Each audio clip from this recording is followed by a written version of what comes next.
కొన్ని క్షణాలు దేవుని మహిమ పరుస్తాం. చుంటె తేనె కన్నా తీయనిది, వెండి పసిరి కన్నా విన్నైన నామం. ఆ యొక్క నామంలో ఎంతో ప్రేమ ఉంది, శాశ్వతమైన ప్రేమ. సూర్యకాంతి కన్నా ప్రకాశమైన, పంట వెన్నెల కన్నా నిర్మలమైన ప్రేమ. ఆ యొక్క నామాన్ని మహిమపరచుకోవడానికి దేవుని మనకి ఇచ్చిన ధన్యతను బట్టి ఆయన మన జీవితంలో చేసిన మేలని తలచుకుంటూ ఆయన నామాన్ని మహిమపరుస్తాం. ఇక రెండు చేతులెత్తి దేవుని నామాన్ని మనం ఆరాధించిన, నేర్పించిన ధన్యతను బట్టి అది జ్ఞాపకం చేసుకొని అన్న నామాన్ని మహిమపరుస్తాం. Thank you Jesus, thank you Jesus. మీకు వందనాలయ్యా. Thank you Jesus. మీ వర్షిప్ మాస్టర్, మీ worship master. Thank you Jesus, thank you Jesus. మీకు వందనాలు ప్రభావం.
చరించిన వీరుడవు, సర్వమే శాసించే యోధుడవు, నీకు సాటి ఎవరు, రక్షక నీవేగా నా బలము, దేవా నా దాగుసలము నీవే, నీవే నిజమైన దేవుడవు,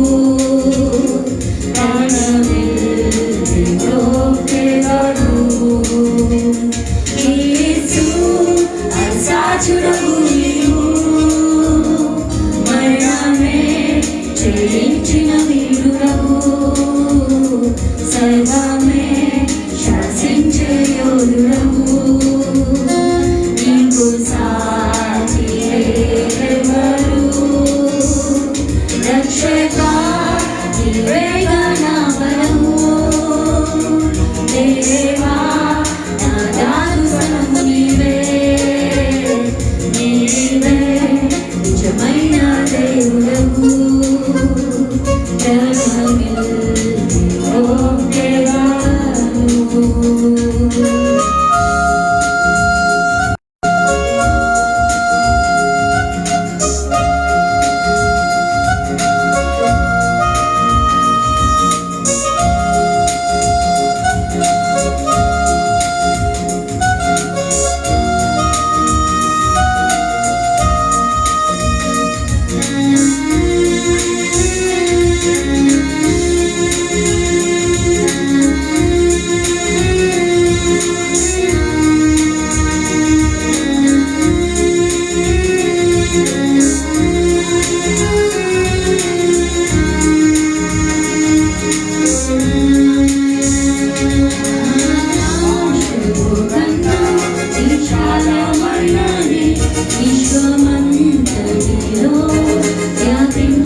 ఆకాశం కన్నా విశాలమైనది.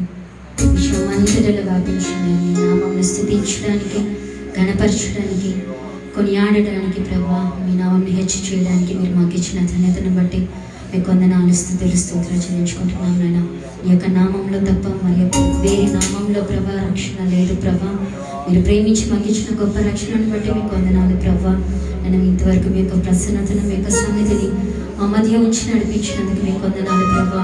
సింహపు పిల్లలు ఆకలి కలిగి ప్రభా, ఏమి కలిగి ఆకలి కొనిన ప్రభా, మీరు వాటికి అన్నింటికి మీ గుప్పిలు విప్పి తీరుస్తున్న దేవా, మీకు వందనాలు, స్తుతులు, స్తోత్రాలు చెల్లించుకుంటున్నాం నాయన. మీ దాసుని జ్ఞాపకం చేసుకుని మా మధ్య నిలబెట్టినందుకు వందనాలు.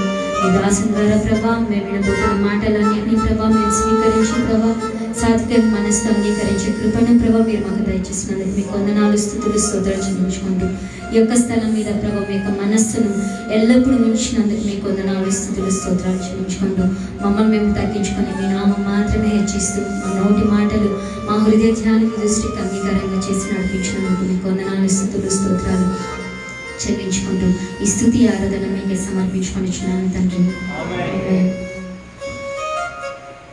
అందరు కూర్చున్నాం. ఒక సమయంలో దైవదాసుడు మనకు వాక్య పరిచయం చేస్తాం. Goel prayer house Facebook page మీద, Goel prayer house Madanapalle Facebook page మీద ఇది లైవ్గా కాస్ట్ చేయబడుతుంది. రాలేని వాళ్ళందరూ కూడా మాతో జాయిన్ అవ్వండి. అదేవిధంగా ఇక లింక్ని అనేక మందికి షేర్ చేసి తద్వారా అనేక మందికి కూడా ఆశీర్వాద కారణంగా ఉండాలని కోరుచున్నాను.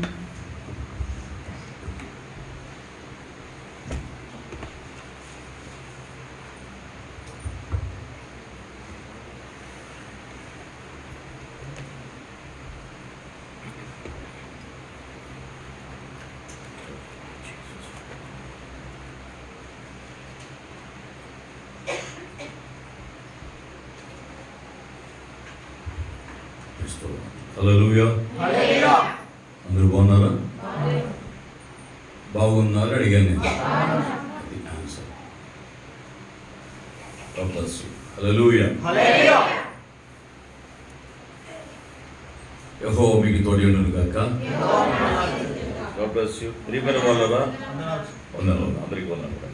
ఈ యొక్క చదవబడినటువంటి కీర్తనల నుంచి ఓ లేఖనాన్ని తీసుకుని మనం ఒక ఉదయకాలం ప్రభు సన్నిధిలో ధ్యానించుతాం. ఈ యొక్క వాక్యంలోంచి 104వ కీర్తనలో అనేక గొప్ప అంశాలని మనం దీనిలో ద్వారా మనం నేర్చుకోవచ్చు. కానీ అన్నింటినీ ధ్యానించుకుంటూ మనకు సమయం చాలు కనుక ఒక్క మాటనే మాత్రము ధ్యానిద్దాం.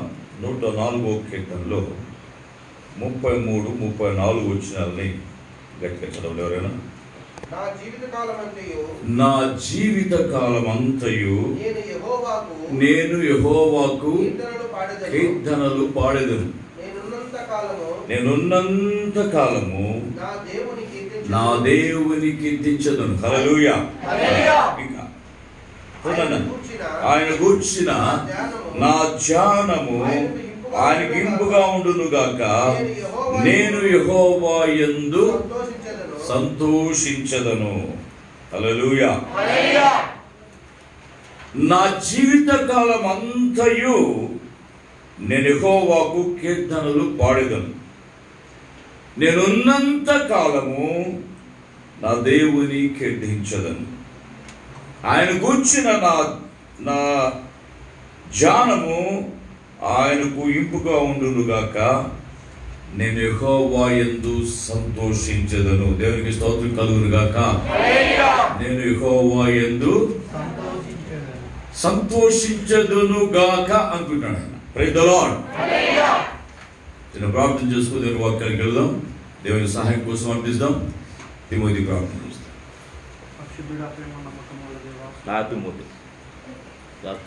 బాగా చేసినా కదా. పరిశుద్ధుడా మహాగణ సర్వశక్తిమంతుడ సర్వోన్నత శివాధిపతి మీకు వందనములు స్తుతులు స్తోత్రాలు నైనా. ఈ సమయంలో ప్రభా వాక్యాన్ని అందజేస్తున్న తండ్రి, మీ సిలువు చాటున మరుగుపరుచుకున్న తండ్రి, మాతో ఏమైతే మాట్లాడబోతున్నారైనా ఆ మాటలు తండ్రి మా మధ్యనైనా మీరే ఉండి మాట్లాడి ఆ మాటలైనా మా హృదయాల్లో బదిలిపరుచుకుని ప్రతి ఒక్కరు ఇక్కడ చేరి వచ్చిన ప్రతి ఒక్క వాక్యానుసారమైన జీవితాన్ని జీవించడానికి సహాయం చేయండి నైనా.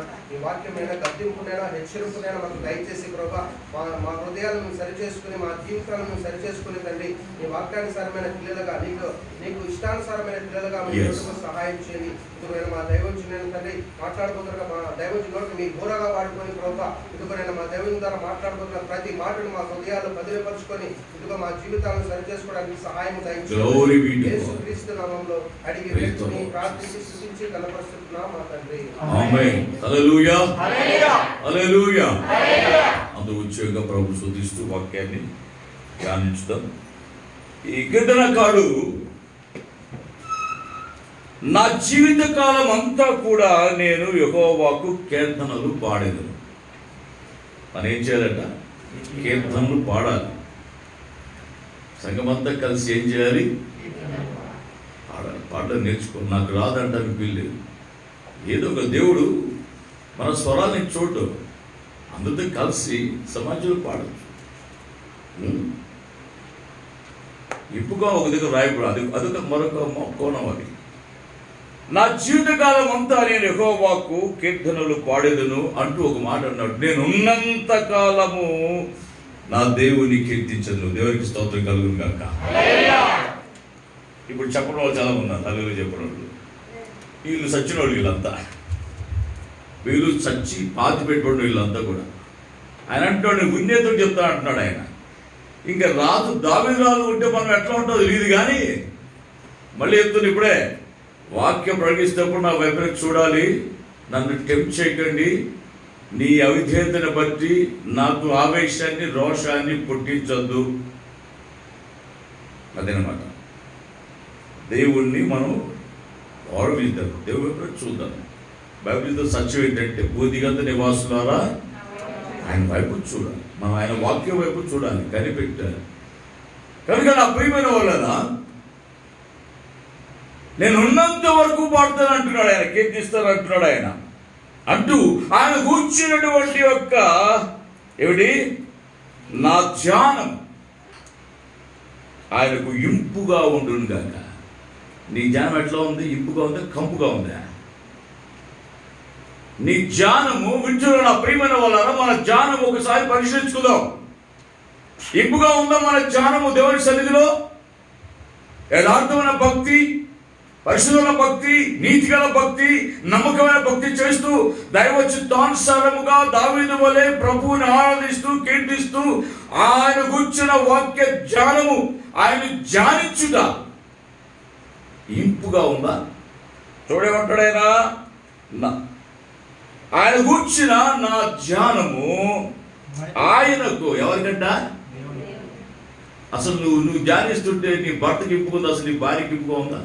నీ పిల్లలకి ముందా? కంపు, వినవు, అవిధేయత, నమ్మకత్వం లేని జీవితము, లోపలేని జీవితము, వాక్యానుసారంగా జీవించని జీవితము, తిరుగుబాటు జీవితము. అందుకని కీర్తనకారుడు మాట్లాడుతూ కీర్తన ఏమన్నా అంటే let the words of my mouth and meditation of my heart be acceptable in thy sight, O Lord my strength and my redeemer అని అన్నాడు. Praise the Lord. హల్లెలూయా. ఏమన్నాడు ఆయన? యెహోవా నా ఆశ్రయ దుర్గమా, నా విమోచకుడా, నా నోటి మాటలు నా హృదయ ధ్యానము నీ దృష్టికి అంగీకారములగునుగాక. Praise the lord. ఎప్పుడు ఈ ప్రార్థన చేసావా? దేవుడి సన్నిధికి వెళ్ళినప్పుడు నువ్వు దేవుడి సన్నిధిని ఆరాధించే వెళ్ళినప్పుడు, పాటపడే వెళ్ళినప్పుడు, బైబిల్ చదవబడుకుని దేవుడి సన్నిధిలో కూర్చున్నప్పుడు, నువ్వు దేవుడితో సంభాషిస్తున్నప్పుడు నువ్వు చేసే ఆరాధన, నేను చేసే ఆరాధన, మన ప్రార్థన, మన ధ్యానము, దేవా ఇది నీ దృష్టికి ఇంపుగా ఉన్నదా లేదా ఎప్పుడో చెక్ చేసుకున్నారా? ఉందా? ప్రార్థన చేస్తున్నారా? దేవుడితో సంబంధం కలిగి ఉన్నారా? సమయం లేదు మీకు. బిజీ షెడ్యూల్ మీకు ఉదయం వేసేప్పుడు ఒకే బిజీ షెడ్యూల్. ఆ బిజీ షెడ్యూల్ ఏమవుతుందంటే దేవుడికి ఇష్టం లేని ప్రార్థన చేసుకుంటూ ఏదో ఒకటి చేస్తున్నావు, చెయ్యాలి కాబట్టి చేస్తున్నాం, పాడాలి కాబట్టి పాడుకుంటున్నాం, బైబిల్ చదవాలి కాబట్టి ఒక క్యాలెండర్ వాక్యం వెళ్ళిపోతున్నాం. కానీ కీర్తన అంటుంది 19వ కీర్తనలు అనుకుంటే 14 వచ్చి చదువు ఒకసారి. ఏమంటాడు అక్కడ? యెహోవా నా ఆశ్రయ దుర్గమా, నా విమోచకుడా, నా నోటి మాటలు అన్నా ఇప్పుగా నీ నోటి మాటలు ఇప్పుకున్నాయా? కంపు కంపు కంపు. నీ నోటి మాటలు, నా నోటి మాటలు, నా హృదయ ధ్యానము నీ దృష్టికి ఎలా ఉండాలని కోరుకుంటున్నాయన? అంగీకారములగునుగాక. ఆయన అంగీకరించు రీతిగా మన నోటి మాటలు, మన హృదయ ధ్యానము ఉండాలి. అందుకని ఈ కీర్తనలో మాట్లాడుతూ 104 కీర్తనలు ఆయన అంటున్నాడు, ఆయన కూర్చున్న నా ధ్యానము ఆయనకు ఇంపుగా ఉండునుగాక. ఆయన అంగీకృతం అన్నాడు, ఇక్కడ ఇంపుగా ఉండని అంటున్నాడు ఆయన. ఎప్పుడైనా ఉందండి ఈ తలంపు ఏమైనా వచ్చిందని జీవితంలో? పరిశీలించు. మన జీవితంలో, మన ఒక్కొక్కరి జీవితంలో ఇలాంటి తలంపు ఎప్పుడైనా వచ్చింది? అసలు ఏదో పాడేసుకుంటున్నాం, ఆరాధిస్తున్నాం, వాక్యం చదువుకుంటున్నాం, ఏదో చేయాలి కాబట్టి కూర్చుంటున్నాం. ఒకసారి కుటుంబ ప్రార్థన చక్కగా కూర్చోరు, కుటుంబ ప్రార్థన కూడా వాక్యము వినరు, కుటుంబ ప్రార్థన కూడా పాటలు పాడు సరిగా, కుటుంబ ప్రార్థన కూడా ఈ ఆరాధన ఎక్కిపించరు. ఏదోలా కుట్టారు మరి కొంతమంది కుటుంబ ప్రార్థనలు అనగా ఏంటి తెలుసా? కొర్నేలి కుటుంబం ఎగ్జాంపుల్. అది కొర్నేలి కుటుంబం చెప్పిన మాట ఒకటే, నీవు వచ్చినది మంచిది, ప్రభు నీకు ఆజ్ఞాపించినవన్నీ వినుటకే మేమందరము దేవుని ఎదుట కూడి ఉన్నాం. హల్లెలూయా. Very wonderful testimony. నీవు వచ్చినది మంచిది. దైవజనుడా, నువ్వు వచ్చింది మంచిది. ఎంతమంది మంచిది దేవుడు వస్తే ఎంతమందికి ఇష్టం ఉందంటే దైవజనుడు రావాలని? చెప్పలే పాపం. కొంతమంది చీలి లేలే పాపం తిరుపతి పైకి లేపేస్తారు, చదివి పైకి లేపేస్తారు. వద్దులే ఆయన వస్తే మాకు పెద్ద ఖర్చు, మళ్ళీ ఛాయ్ ఖర్చు, అంత ముద్ద ఖర్చు, చందా ఖర్చు అండి. ఎందుకు ఎవరికి ఒక ఆయన ఉండేవాడు ఇదివరకు పాపం, ఆయన ప్రభుత్వకి వెళ్ళిపోయాడు. తప్పించుకొని తిరుగువాడు ధన్యుడు సుమదేవి పాడేవాడు. ఇప్పుడు చూసిన ఏం చేసేవాడంట? తప్పించుకొని తిరుగువాడు ధన్యుడు. అట్టి అన్నట్టుంటే పోతుంది కదా. ఇంకో గాడు వచ్చేది వరకు ప్రార్థనకి ఆమె ఎట్లా అంటే ఒకటే మాట, టచ్ మీ ఆట అంట. ఎట్లుంటుందంట ఏమా? Touch me not. భలే డైలాగ్స్ వస్తాయి, టచ్ మీ నాట్. ఏదో టీచింగ్ నాట్ అని చెప్పలా. ప్రియమైన వాళ్ళని గమనించారా? ఉన్నారా? దైవజనుడా, వచ్చినది మంచిది మంచిది, కానీ ఏం చెప్పంటాడు? ప్రభు నీకు ఆజ్ఞాపించినవన్నీ వినుటకై మేమందరము ఏమన్నారట? గుర్తించి ఎప్పుడైనా నీవు నీ కుటుంబంలో ప్రభు దగ్గర కూర్చొని ప్రార్థిస్తున్నప్పుడు, ఆరాధిస్తున్నప్పుడు నీ కుటుంబంతో పాటు నువ్వు దేవునిలో కూర్చోవడం తలంపు ఉందా? నీకు దేవుని దగ్గర కూర్చుని ఉన్నాను అనేటువంటి ఆ తలంపు ఉందా నీ జీవితంలో? ఆ ఆలోచన ఉందా? మనసుకు వస్తుందని కదా.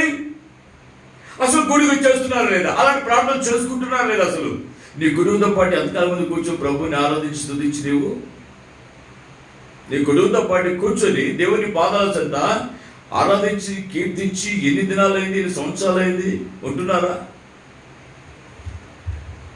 అది కుటుంబం.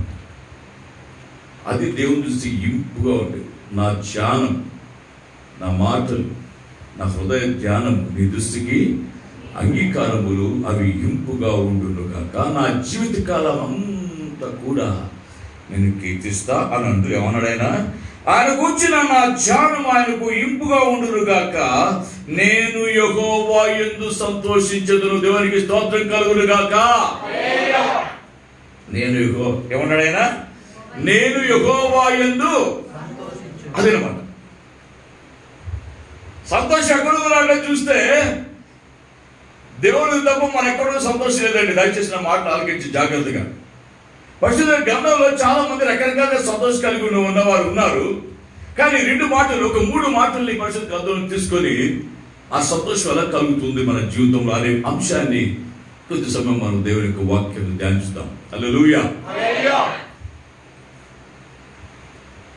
ఒక భక్తుడు ఉన్నాడు. ఆయన ఏం చేస్తున్నాడంటే, కొంతమంది భక్తులు ఏం చేస్తున్నారంటే గమనించండి.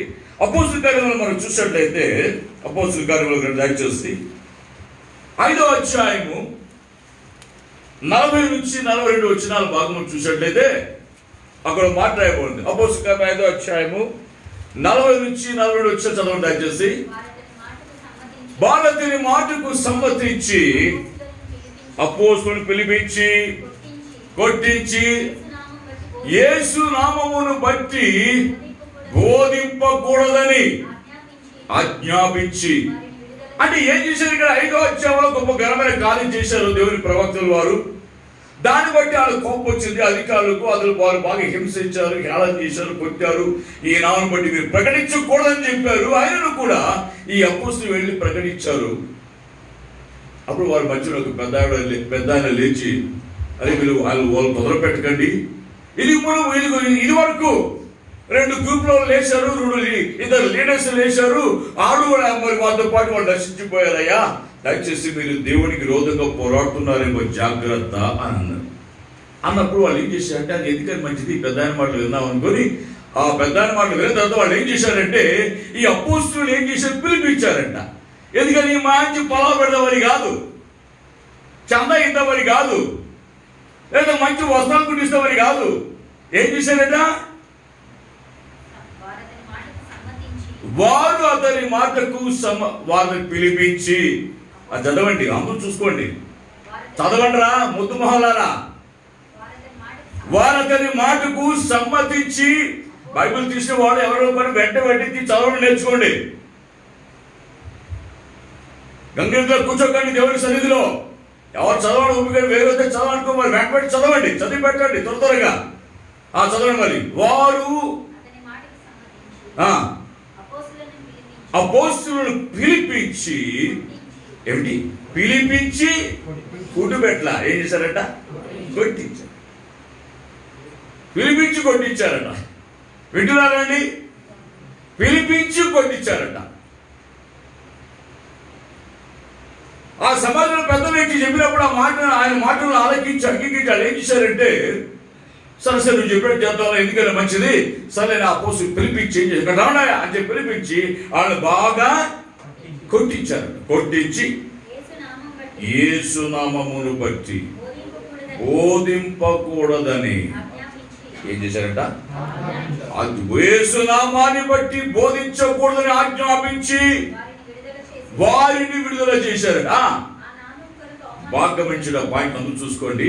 ఆ నామము కొరకు అవమానింపబడుటకు పాత్రులమని ఎంచబడినందున దేవునికి స్తోత్రం కలుగును గాక.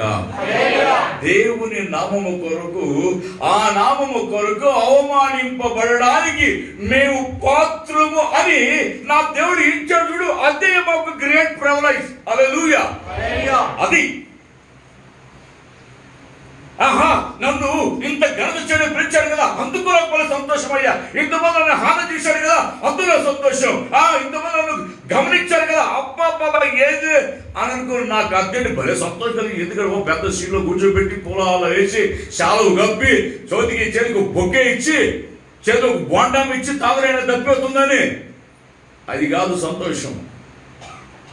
నా దేవుని నామము కొరకు అవమానింపబడుటకు, ప్రైజ్ ది లార్డ్, కొట్టించుకోవడానికి, ఉమ్మి వేయించుకోవడానికి, హేళన చేయబడ్డానికి, తృణీకరణ చేయబడ్డానికి. ఇది క్రైస్తవం. మేము పాత్రులు. చెప్పండి, మేము పాత్రులమని ఎంచబడ్డారు. అందరికీ ఉండదు అవమానము. కొంత సంఘాలు కొంచెం అవమానం కలిగితే చాలు, కొంత ఏదైనా కొంచెం మాట గద్దిస్తే చాలు, అబ్బా ఎంతో ముఖాలు మాడిపోతే ఒక్కొక్కరికి దైవజనుడు చెప్తే ఇక అయిపోయింది. ఇక అంతే. సేవడు హెచ్చరిస్తే ఇక హెచ్చరిక సరి చేసుకోవడం లేదు. గద్దిస్తే గద్దింపు మాటలు లక్ష్య పెట్టే వాళ్ళు కనిపించడం లేదు ఈనాటి సోకాల్ బిలీవర్స్ మధ్యలో. అవేషాలు వచ్చేస్తాయి. పిలిపించి కొట్టించి యేసు నామాన్ని బట్టి మీరు బోధించకూడదని ఆజ్ఞాపించి వారిని విడుదల చేస్తే వారు ఆ నామము కొరకు అవమానింపబడుటకు మేము వింటున్న మాటలు. యేసుక్రీస్తు ప్రభు నమ్ముకున్న దానికి మీ కుటుంబీకులు మీ వాళ్ళు మిమ్మల్ని ఎంత హేళన చేస్తున్నారు అనుకుంటూ ఎందుకు వచ్చినగా బాధలేపా, ఎందుకు వచ్చిందలేనన్న మళ్ళీ మనం ఆ ప్రకారం ఉంటే పోలేదా, ఎందుకు ఈ మాట మరి ఈ దగ్గర పోవాలి, మనం ఈ దగ్గర అర్థించుకోవాలి, ఈ చూస్తాం మనల్ని ఏదో రాకపోతే తింటారు, పేరు పెట్టి చెప్తాడు ఆయన, తలకపోతే తింటాడు, చదవకపోతే తింటాడు, పాడకపోతే తింటాడు, ఆలోచకపోతే తింటాడు ఆయన. అవును, అన్నింటికి తింటలేరు. మిమ్మల్ని ఎప్పుడు మెచ్చుకున్నాను అసలు ఈ సంఘంలో? గోల్ ప్రార్థన మందిరంలో నేను ఎవరిని ఇద్దరు మెచ్చుకోలేదు. నేను ప్రార్థన చేస్తాను వాళ్ళ కోసం. ఎవరన్నా మెచ్చుకున్నా చెప్పండి ఎవరినన్నా. నా అందరు తిట్టేవాళ్ళు చెప్తాను నన్ను కూర్చోవాలంటే. ఎప్పుడు మెచ్చుకున్నానండి మిమ్మల్ని? ఎందుకులే బడ్జెట్ చేయమంటాడు మళ్ళా.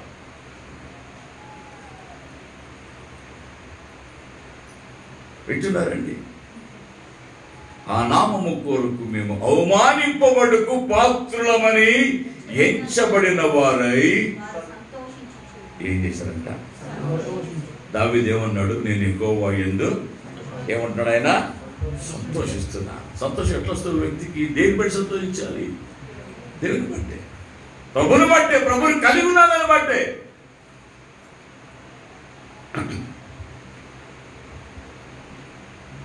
ఆయన బట్టి నేను సంతోషిస్తున్నాను. వీళ్ళే సంతోషిస్తున్నారు. మేము ఆయన నామమును బట్టి అవమానింపబడడానికి పాత్రమని కొట్టించుకున్నారండి బాగా. ఒకవేళ ఈశ్వరం బట్టి ఎవడో కొడుతూ వస్తావు దేవుని సన్నిధికి?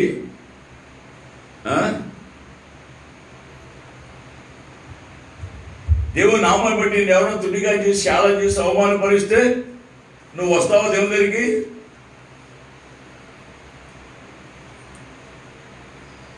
ఆ నామము కొరకు అవమాని పాత్రులమని హెచ్చబడిన వారై సంతోషముగా ప్రైజ్ ది లార్డ్. ఇట్లాంటి తెగండి. ఇదేంటి క్రైస్తవం అంటే?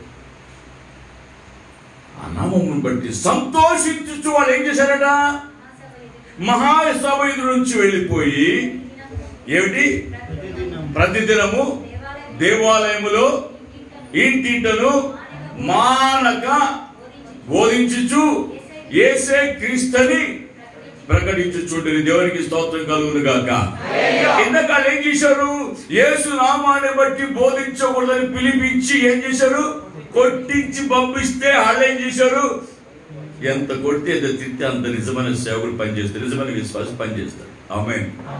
నిజమైన విశ్వాసం ఎలా ఉంటాడంటే ఎంత అవమానం పడతారో అంత విజృంభించాలి. Praise the lord. మనమేమో తెలుసా? మనం డైనమైట్స్ అండి. ఏది కాదు? విస్ఫోటం కావాలి. మనం నిజమైన విశ్వాసం ఎలా ఉంటాడంటే ఎంత కొట్టించుకుంటే అంతగా దేవుని కోసం మహిమపరచాలి. హల్లెలూయా. ఎంత తిట్టించుకుంటే, ఎంత హేళన చేస్తే, ఎంత అవమానపరచబడితే అంతగా దేవుని గురించి లోకంలో ప్రకటించాలి. Praise the Lord. ఇంకో మాట చెప్పనా? ఐగుప్తు దేశంలో దేవుని ప్రజలు ఇశ్రాయేలీయులు ఉన్నప్పుడు పరిమైన వాళ్ళ ఇశ్రాయేలు ప్రజలు ఎలుగట్టు మరొక రాజు రాగా అతడు భయంకరమైన కష్టాలు పెట్టాడు వాళ్ళకి. ఆ భయంకర కష్టాలు పెట్టినప్పుడు జరిగింది ఏంటో తెలిసిన?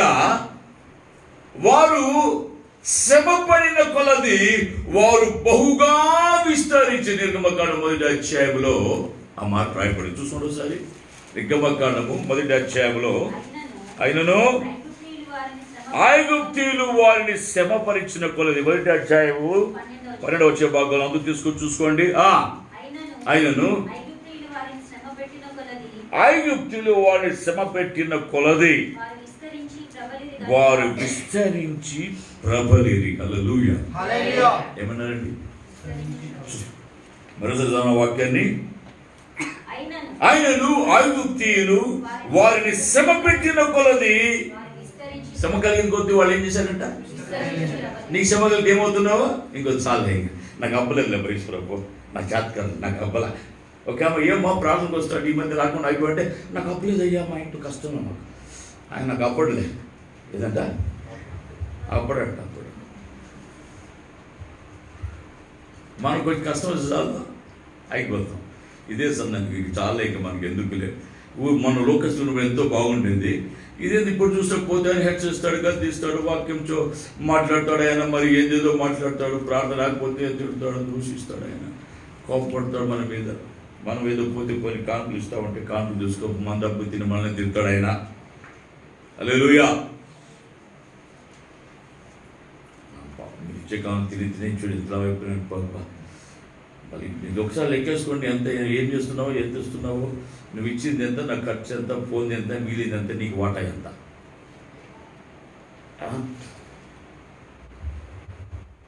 ప్రియమైన వాళ్ళరా, నిజమైన దేవుని బిడ్డలు ఎలా ఉంటారంటే శ్రమ పడిన కొలది ఇంకేం చేస్తారంట, ఇస్తారు. ఐగుప్తులో వారు పట్టిన శ్రమలు బట్టి వాళ్ళు ఏం చేశారంటే వారి శ్రమ పట్టిన కొలది వారు విస్తరించి ప్రబలిని, విస్తరించి ప్రబలినట. ఇట్లా ఏం చేశారంటే పిలిపించినందుకు, కొట్టింది ఎందుకంటే మాట్లాడకూడదు నువ్వు యేసుప్రభు గురించి చెప్తే వాళ్ళు విన్నారండి? విన్నారా?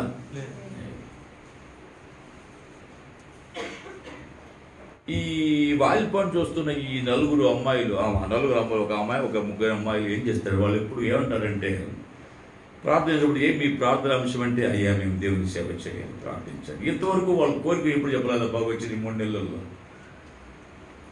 వాళ్ళు అడిగింది ఒకటే మాట. నిన్న వాళ్ళ ఊరికి వెళ్తూ కూడా ఏం చేయాలి మీకు అని ప్రార్థన అంటే అయ్యా మా చేతులను బట్టి కరబద్ధనం ఉంచాలి, మా చేతులు సువార్త పరిగణించాలంట. అరే వాళ్ళు పెద్ద హై క్వాలిఫైడ్ కాదు, వాళ్ళు ఏదో పెద్ద ఇది చేయడం వాళ్ళు కాదు,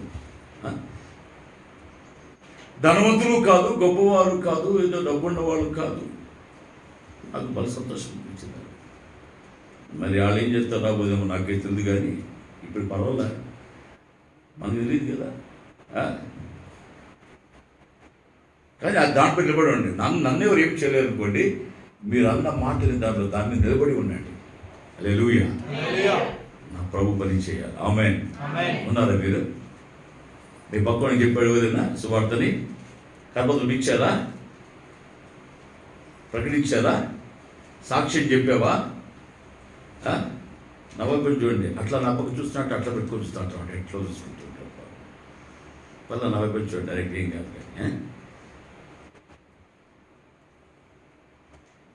ఏమండి ఎలా ఉన్నారు మీరు? పరిచయం చేస్తున్నారా? కొట్టించుకొని చేస్తున్నారా? అవమానపడి చేస్తున్నారా? ముఖం ఉమ్ము వేయించుకొని చేస్తున్నారా?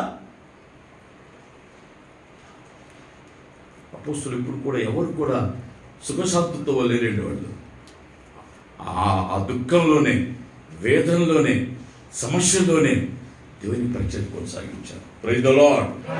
హల్లెలూయా. చాలా ఏళ్ల కొనుపు మా పిల్లలు, చిన్న పిల్లలు, మా వాడు అప్పుడే పుట్టాడు 85లో. 86లో నేను కడప దగ్గర చెన్నూరు అనే ఊరు, అక్కడికి వెళ్ళి వాడు ప్రకటించాను.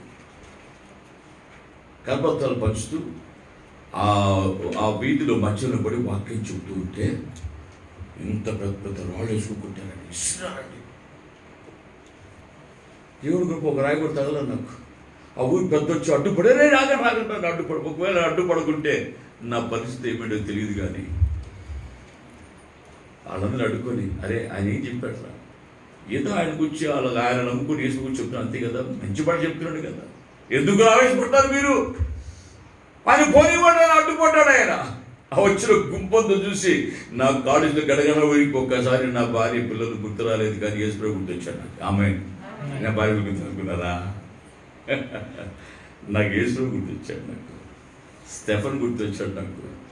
ఆహా ప్రభు అనుకున్నా. అయితే మళ్ళీ ఒక పక్క మరోవైపున దాని ఆలోచన తర్వాత అయ్యో పాపం చిన్న పిల్లలే, ఏమీ లేదు పాపం తింటాను కూడా వాళ్ళకి ఏమీ లేదు, కొంత ₹2 అంటే ఇచ్చి వచ్చాను, ఎలా ఉంటారో ఏమో. మరి ₹2 ఇలా వచ్చేస్తే మరి ఎలా బతకాలని ఆలోచన వచ్చిందా మీకు? మీరు నమ్ముతారు నమ్మరో. The very next day Bengaluru నుంచి ఓ చర్చ్లో చిల్డ్రన్స్ సండే స్కూల్ పిల్లలు చందా పోగు చేశారంట. ఆ చందా వాళ్ళంతా పోగు చేసుకొని ₹400 ఆంధ్ర రాష్ట్రంలో ఉన్నటువంటి పాస్టర్ డాన్ మోహన్ పంపించండి, వాళ్ళు పాస్టర్కి ఇచ్చారంట. Praise the Lord. అది ఆ కానుక వచ్చింది ₹400. ఆమేన్. ఇక నేను వచ్చిన ₹10 అమ్మగారికి ఏం పెట్టి సాగిందో దాంతో పెట్టి నడిపించేసిన వాళ్ళు. Praise the Lord. కానీ చెప్పండి రా, హల్లెలూయా. ఫెయిత్ మినిస్టే ఈరోజు వరకు ప్రభు పైన అనుకున్నాను అంతే. I'm not relying on to my own heart, just I'm relying on to the word. నేను దేవుని వాక్యం పైన ఆనుకొని జీవించాలని నేర్చుకున్నాను. నేను ఈ లోకం మనం మిగిలిన దేవుని పరిస్థితి. ఆమేన్. ఆయన వేరుగా మనం ఏం చేయలేదు, చేస్తామా? కొందరు అంటారంట యెహోవా సేవ చేయడం వలన మాకేం వచ్చింది, మాకేం ఒరిగింది. దేవుని సేవ చేయడంలో ఏమొచ్చిందంట? మాకేమైనా వచ్చిందా? మాకేమైనా ఒరిగిందా? మాకేంటి లాభం? నాకేంటి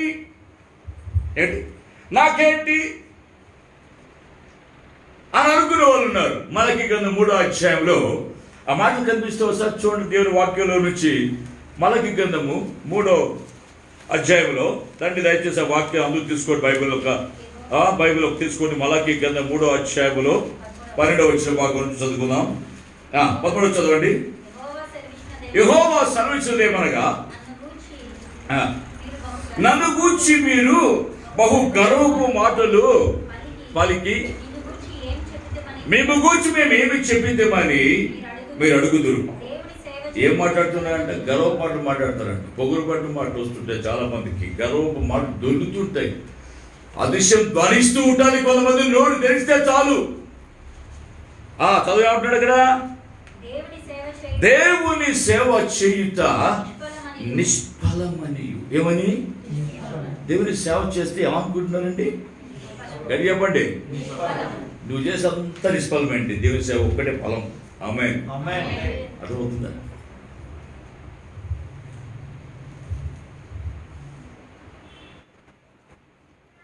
నలభై 42 సంవత్సరాలుగా దేవుడు సేవ చేస్తున్నా.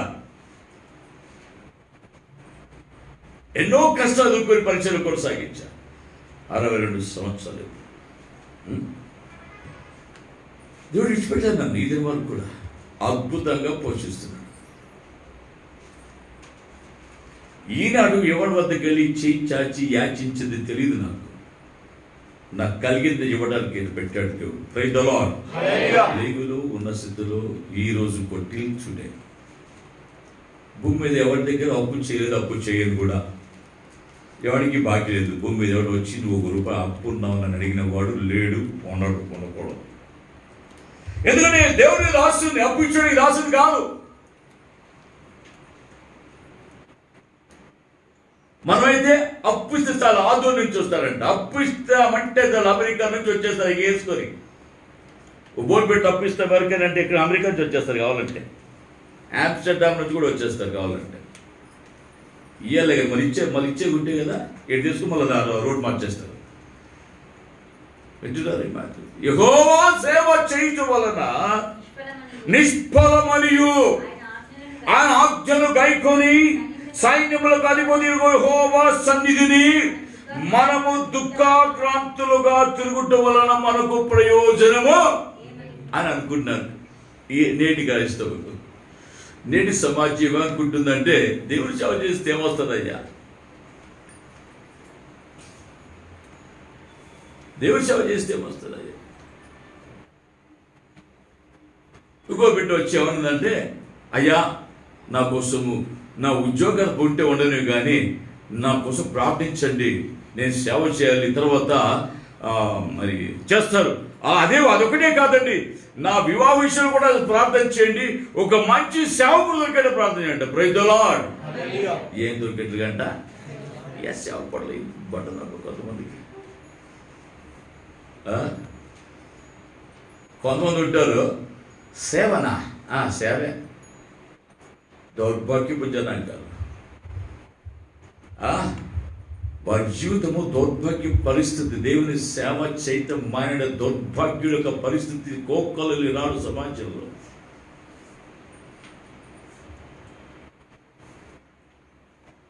నా మాటలు అవి ప్రభు మాట చెప్తాడు ఇక్కడ. ఈ మాటలు ఆలకించండి. ఈ మాట నేను ప్రింట్ చేసి పెట్టిన మాట కాదు ఇది. ఆ నామం కొడుకు అవమానింపబడడానికి మేము పాత్రులమని ఎంచబడిన వారై కొట్టించుకొని అవమానింపబడి మానక యేసే క్రీస్తుని ప్రతి ఇంట ప్రకటించాడ వాళ్ళు. దేవునికి స్తోత్రం కలుగును గాక. అలా బ్రతకయ్యా అమ్మ, అలా బ్రతకండి. ఆయన పని చేశారనుకో కొదువేమి ఉండదు. నీ అంత మహారాజు భూమి మీద ఉండడిక. అర్థమవుతుందా?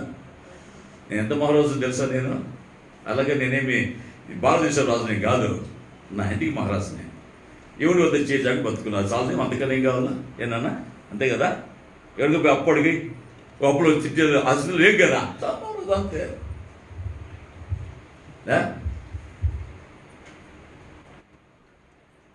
వింటున్నారు ఈ మాటల్ని? యెహోవా సేవ చేయటం వలన నిష్ఫలమనియు ఆయన ఆజ్ఞను గైకొని సైన్యములుగా యెహోవా సన్నిధిని మనము దుఃఖాక్రాంతులుగా తిరుగుట వలన ప్రయోజనము ఏమి? ప్రయోజనము ఏమి? ఇంకా ఏమంటాడు అక్కడ? గర్విష్ఠులు ధనులు అవుతారు. వీళ్ళు ఏమంటారంటే ఎవరికి సేవ చేస్తే ఏమొస్తుంది?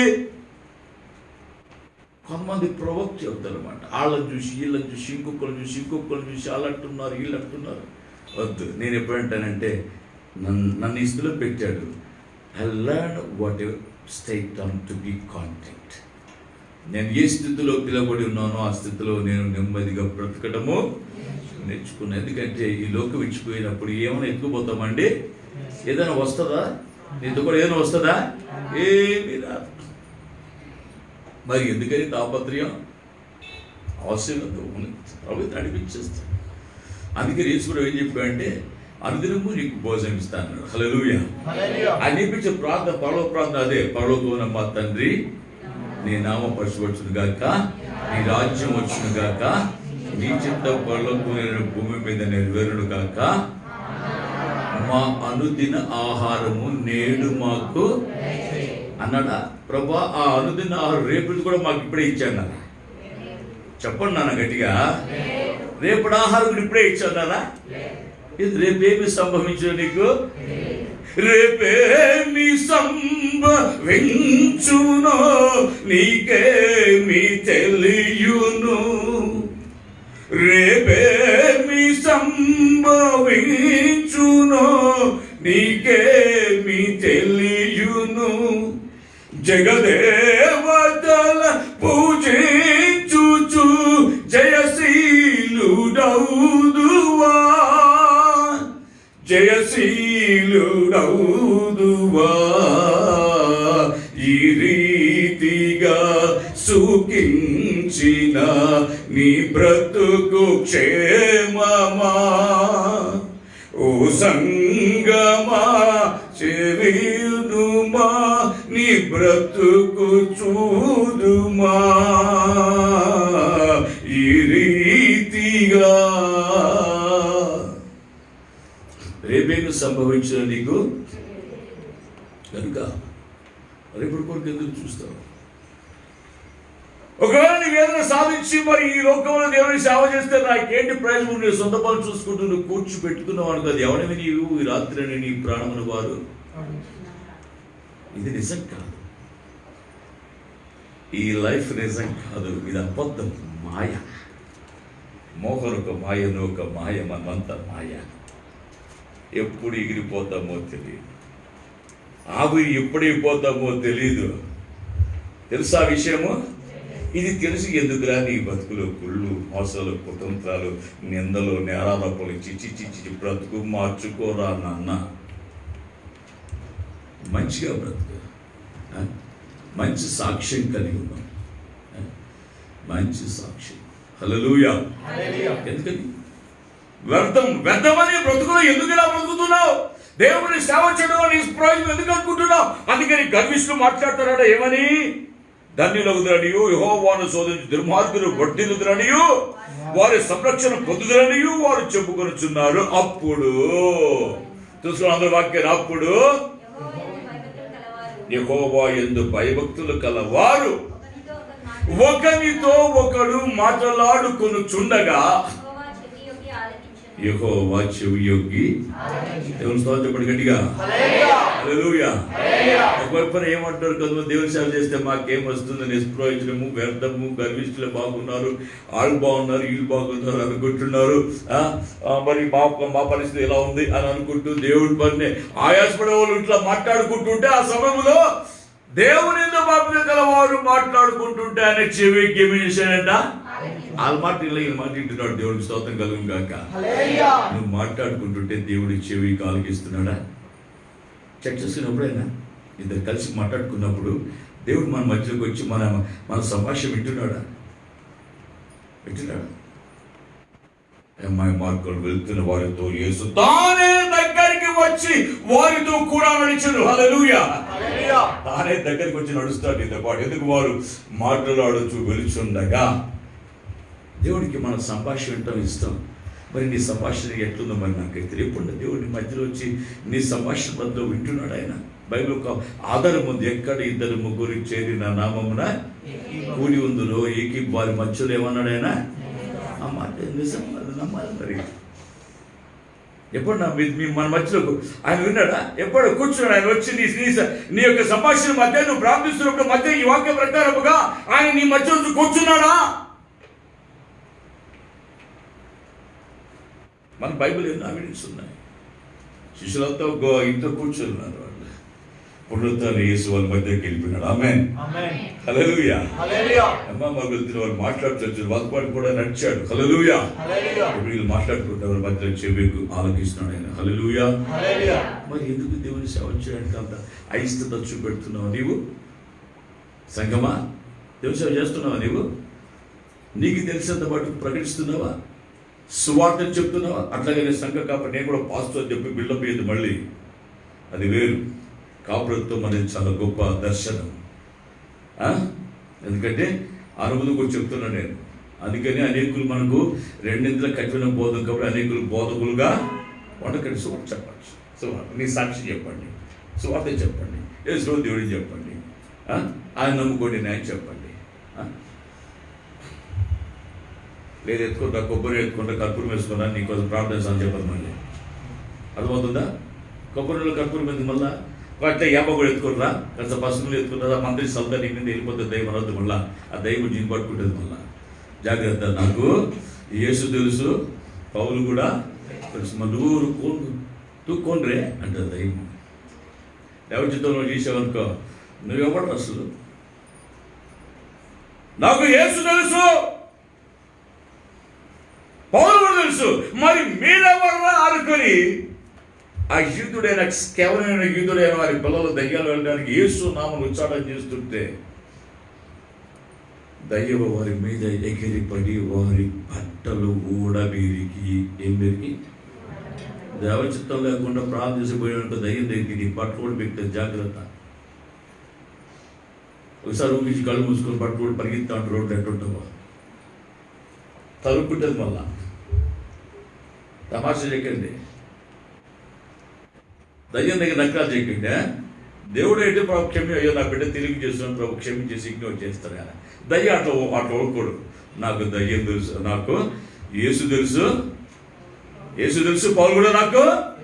కాబట్టి కొంతమంది ఇలా చేస్తూ ఉంటారు. నాకు చాలా మంది చెప్తున్నప్పుడు నేను వాళ్ళ గురించి బాగా ప్రార్థన చేసి వాళ్ళ ప్రభుకి అప్పగిస్తాను. ప్రభు వాడిని క్షమించున్నాను. దయ్యం తెలుసండి. తెలుసా తెలీదా? యేసు ప్రభు తెలుసు దయ్యం. కనుక నా ప్రియమైన వాళ్ళ దేవుని యొక్క పరిచర్య చేయటం గొప్ప ఉన్న ఆనందం ఏమిటో తెలుసా? ఆయన నామం బట్టి కొట్టించుకోవడం, తిట్టించుకోవడం, అవమానింపబడడం ఎంత గొప్ప భాగ్యమని, పాత్రలు అని వారు ఎంచబడినందున సంతోషంతో వాడు ఏం చేశాడంటే దేవుని పరిచర్య చేయడానికి ఏదైతే చేద్దన్నారో దాన్ని ఇంకా విస్తరింపచేసి చేస్తున్నారు. Praise the Lord. హల్లెలూయా. అందులో సంతోషం ఉంది. ఆమేన్. అది సంతోషం. ఓకే. పౌలు భక్తుడు కొరింథీ సంఘానికి రాస్తూ రెండవ పత్రికలో ఒక మాట చూడు దయచేసి. రెండవ పత్రికలో ఒక మాట రాయబడిందండి. రెండవ పత్రికలో నాకు గమనించండి. 12వ అధ్యాయంలో 7 నుంచి 10 వచనాలు చదువుకుందాం. దయచేసి చదవండి. ఆయన కలిగిన ప్రత్యక్షతను బట్టి ఆయన ఏం మాట్లాడుతున్నాడంటే, నాకు కలిగిన ప్రత్యక్షతలు బహు విశేషముగా ఉన్నందున నేను అత్యధికంగా హెచ్చింపబడకుండా నిమిత్తము నాకు శరీరములో ఒక ముళ్ళు నేను అత్యధికంగా హెచ్చింపబడకుంటున్నట్లు నన్ను నలగొట్టుటకు సాతాను యొక్క దూతగా ఉంచబడింది. అది నా యొద్ద నుంచి తొలగిపోవాలనని దాని విషయమై నేను ఏం చేశాను? ముమ్మార్లు నేను ప్రార్థించాను. అందుకు నా కృప నీకు చాలును, బలహీనత యందు నా శక్తి పరిపూర్ణమగుచున్నది అని ఆయన నాతో చెప్పాను. కాగా క్రీస్తు శక్తి నా మీద నిలిచి ఉండు విశేషముగా నా బలహీనతల యందే బహు సంతోషముగా ప్రైజ్ ది లార్డ్. ఏమంటాడు ఈయన? విశేషముగా చెప్పండి గట్టిగా, విశేషముగా నా బలహీనత యందే. ఎందుకంటే నేను హెచ్చుకోబడకుండా నిమిత్తమే నా శరీరంలో ఒక ముళ్ళు పెట్టాడు. అది సాతానుడికి దూతగా నలకొట్టుకు ఓ ముళ్ళు నా శరీరంలో ఉంది. యేసులో నమ్ముకో, నాకేంటి రోగాలు అసలు యేసు నమ్ముకో, నాకు రావాలి రోగాలు, నాకే రావాలంటే నీకే వస్తాయి. ఇంకెవరికి రావాలి? ఇది తెలుసది, నీకే వస్తాయి, మిగతా రావు. నీ విశ్వాసాన్ని పరీక్ష అది. అప్పుడు మన శరీర బలహీనత మనం ఏం చేయాలంట? విశేషంగా మన శరీర బలహీనత మనం ఏం చేయాలి? చదవండి, నాకు చూసుకోండి. బహు సంతోషపడాలంట. ఆమేన్. రోగం వచ్చింది, బా ప్రయత్నంలో దేవా నువ్వు నాకు ఇచ్చే ఈ రోగాలు పడి నీకు ఉందా చెప్తారా? రోగం వచ్చింది, ఏ దేవుడో ఏమ్మా బాగానే ఉంటే అసలు లేను కుసలేను. ఏం దేవుడు అసలు ప్రార్థించాడో లేదు. నువ్వు ప్రార్థన చేయపట్ల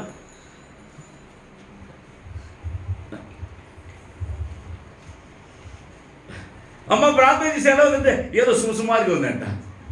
ఏం సుమారుగా? సుమారుగా ఉందంట. ఏదో సంపూర్ణంగా లేదా? ఏదో పోయినట్లు ఉంది, అట్లా మళ్ళీ అట్టుందబ్బా. ఎందుకో తెలుసా? దేవునికి వాక్యం ఎందుకు రాయబడి ఉంది. దయ్యమా ఈ వ్యక్తిని విడిచి పొమ్ము, మరలా ఎప్పుడు ఇక ఈయనలోనికి రాకు అని మాత్రం దాన్ని కోటేడు వల్ల చాలా మంది సేవకులు యేసు నామములు గద్దిస్తున్నారు. పో అంటాడు, అది అట్ట పోయి మళ్ళీ ఇటు వస్తుంది. కనుక ఏమంటే మరలా ఈ వ్యక్తిలోనికి నీవు అనే పాయింట్ ఉపయోగించాలి సేవకుడు. If he is the real true servant of God, గద్దించి దానిని పొమ్మని మళ్ళీ ఎన్నడూ రావద్దని చెప్పాలి. ప్రైజ్ ది లార్డ్, హల్లెలూయా. అది ప్రార్థన. అది మరోసారి చెప్పండి. వాక్యం అందుకే బాగా చదవాలని చెప్పి, వాక్యం బాగా చదవండి. ఎంత చదివితే అంత స్థిరత అవుతాం. నేను అందుకనే వాక్యాన్ని చదువుతూ ఉంటా, తింటూ ఉంటా, వాక్యం చదువుతూనే ఉంటా. 40 పర్యాలు చదివి 40 times. హల్లెలూయా. ఇంకా ఆశ తీరలా. ప్రతిసారి వద్ద ఇంకొక ఏదో కొత్త సంగతి బయటపడుతూనే ఉన్నాయి. దేవునికి స్తోత్రం. ఇది ఒక గని. ఆమేన్. దీన్ని చదివి చిలిక కొద్దీ ఎన్న వస్తుంది. వెన్నను బాగా చేసే కొద్దీ నెయ్యి వస్తుంది. ఆమేన్. అదే అర్థమవుతుంది మీకు? ఏమర్థమవుతుంది? నీ శ్రమలో ఏం చేయాలంట? బహుగా సంతోషించాలా. సంతోషించాలి ఉన్నారా? అట్లందరూ ఏంటి రోగమో మా దేవుడికి వచ్చింది, ఆ దేవుడు తీసుకున్నా పోలేదంట. పోతావు తొందర ఎందుకు? పోయే లోపల తొందర ఎందుకునే పోతావాలి. ఏదో ఒక రోజున పోవా, పోయే ముందు డబ్బులు సజ్జలు పెట్టుకొని పో. గుందకి, పెట్టికి, గుడ్డకి కావద్దా అని సెట్ చేసి పెట్టుకొని పో. మళ్ళీ దాన్ని కూడా పోయేటప్పుడు మళ్ళీ ఊరు వాళ్ళకి ఇంటి వాళ్ళకి ఎందుకు బాధ పెడతాం? ఆనాటి పితృలు మన పరిశుద్ధులు పితృలు వారికి ముందుగానే వారు సమాధులు సిద్ధం చేసి పెట్టుకున్నారంట. దేవునికి స్తోత్రం కలుగును గాక. హల్లెలూయా. అది బ్రతుకు దేవుని కోసం. ప్రభువు ఏమన్నాడు? యోహాను 14వ అధ్యాయంలో నేను జీవించున్నాను కనుక. కానీ మనమేమంటాం? నాకు సావన్నారా? ఏం బతుకు సావన్నారా అనుకున్న ప్రతిసారి చచ్చిపోయి ఎన్నిసార్లు చచ్చిపోయింటావో నువ్వు ఎప్పుడు అనుకోలే. నువ్వు యేసు ప్రభువుని నమ్ముకున్నటువంటి ఈ దినం వరకు బాధ విషం నాకున్నాయి, కానీ నేను ఎప్పుడు కూడా చావు అనే పదం రాలేదు. ఒకవేళ ఎవరైనా నా కుటుంబంలో మాట్లాడితే వాళ్ళు పచ్చదకూడదు. చావు నేను అనండి, చావు అనే మాట్లాడుతాడు. ప్రభువు అన్నాడు, ఏమన్నాడు?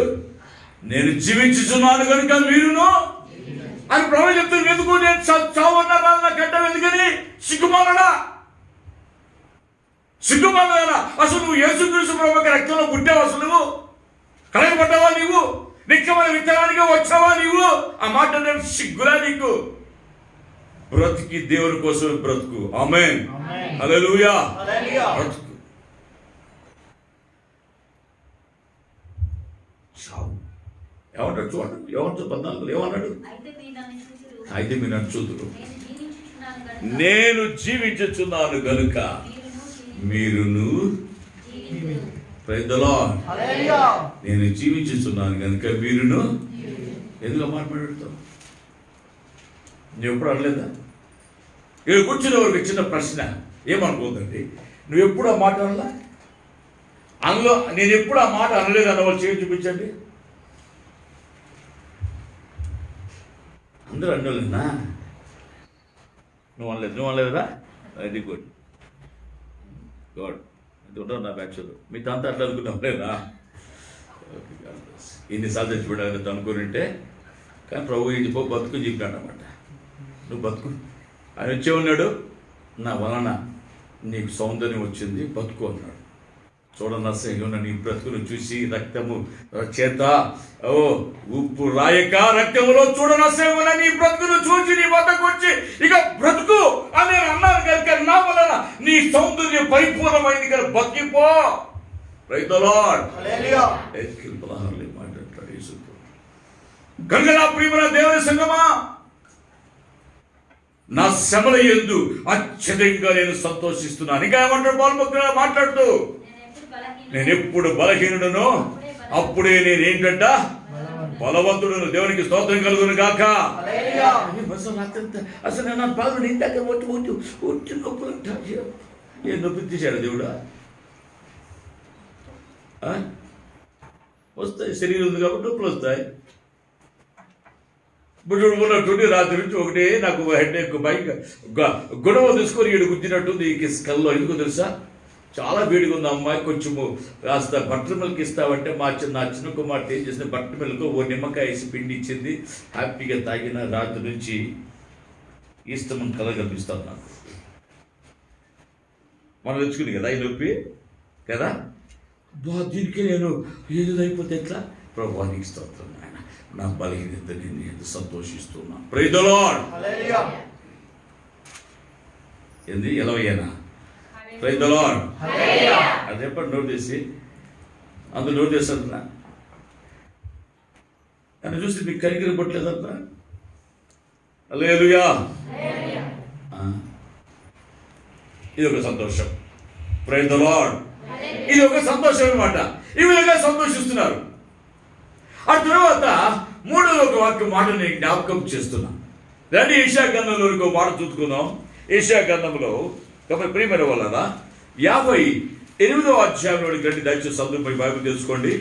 58వ అధ్యాయంలోనికి వస్తే 13, 14 వచ్చిన అని చదువుకుందామండి. నా విశ్రాంతి దినమున తీసుకోండి.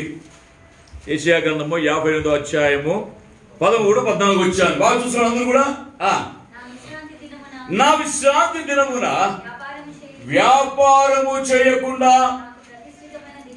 నాకు ప్రతిష్టమైన దినమని నీవు ఊరకుండిన ఎడల విశ్రాంతి దినము మనోహరమైనదనియు యెహోవాకు ప్రతిష్ఠితమైనదనియు ఘనమైనదనియు అనుకొని దాని ఘనముగా ఆచరించిన ఎడల నీకు ఇష్టమైన పనులు చేయగయు వ్యాపారము చేయగయు లోక వార్తలు చెప్పుకొనగయు ఉండిన ఎడలా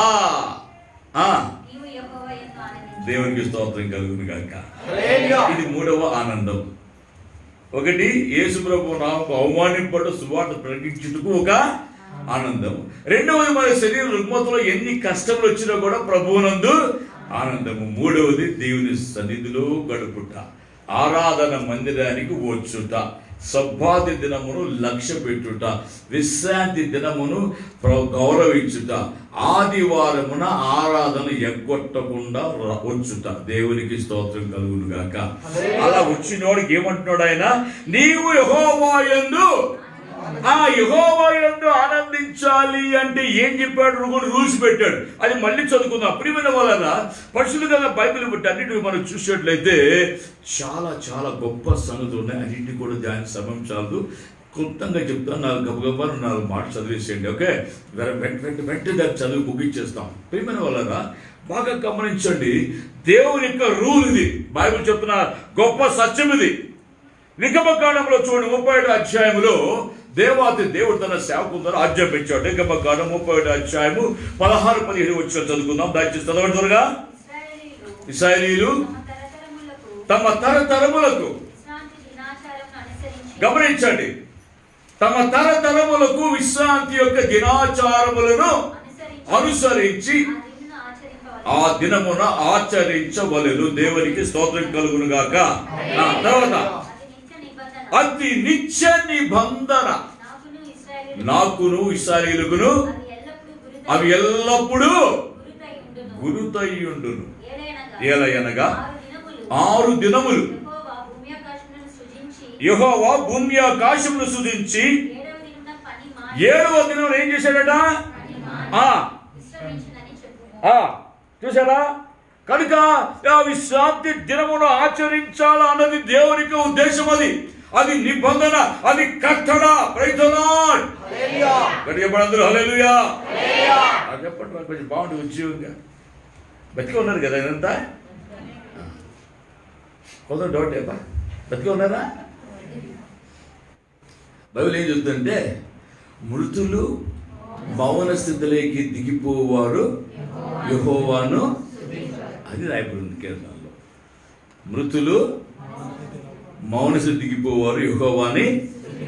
అంటే ఎవరు స్తుతించరు దేవుణ్ణి? ఇందాక మన భక్తుడు ఏమన్నాడు? నా జీవితకాలం అంతా నా దేవుణ్ణి కీర్తిస్తానన్నాడు. మరి మళ్ళా మళ్ళా సత్యం వారు ఉన్నారు కదా. హల్లెలూయా, హల్లెలూయా. తెరవంటారా? ఏమొచ్చింది? నాది ఇక్కడ ఇది ఉంది, ఎక్కడ పోయింది? ఇక్కడ ఒక స్టోన్ అండి నాది. హల్లెలూయా, దేవునికి స్తోత్రం.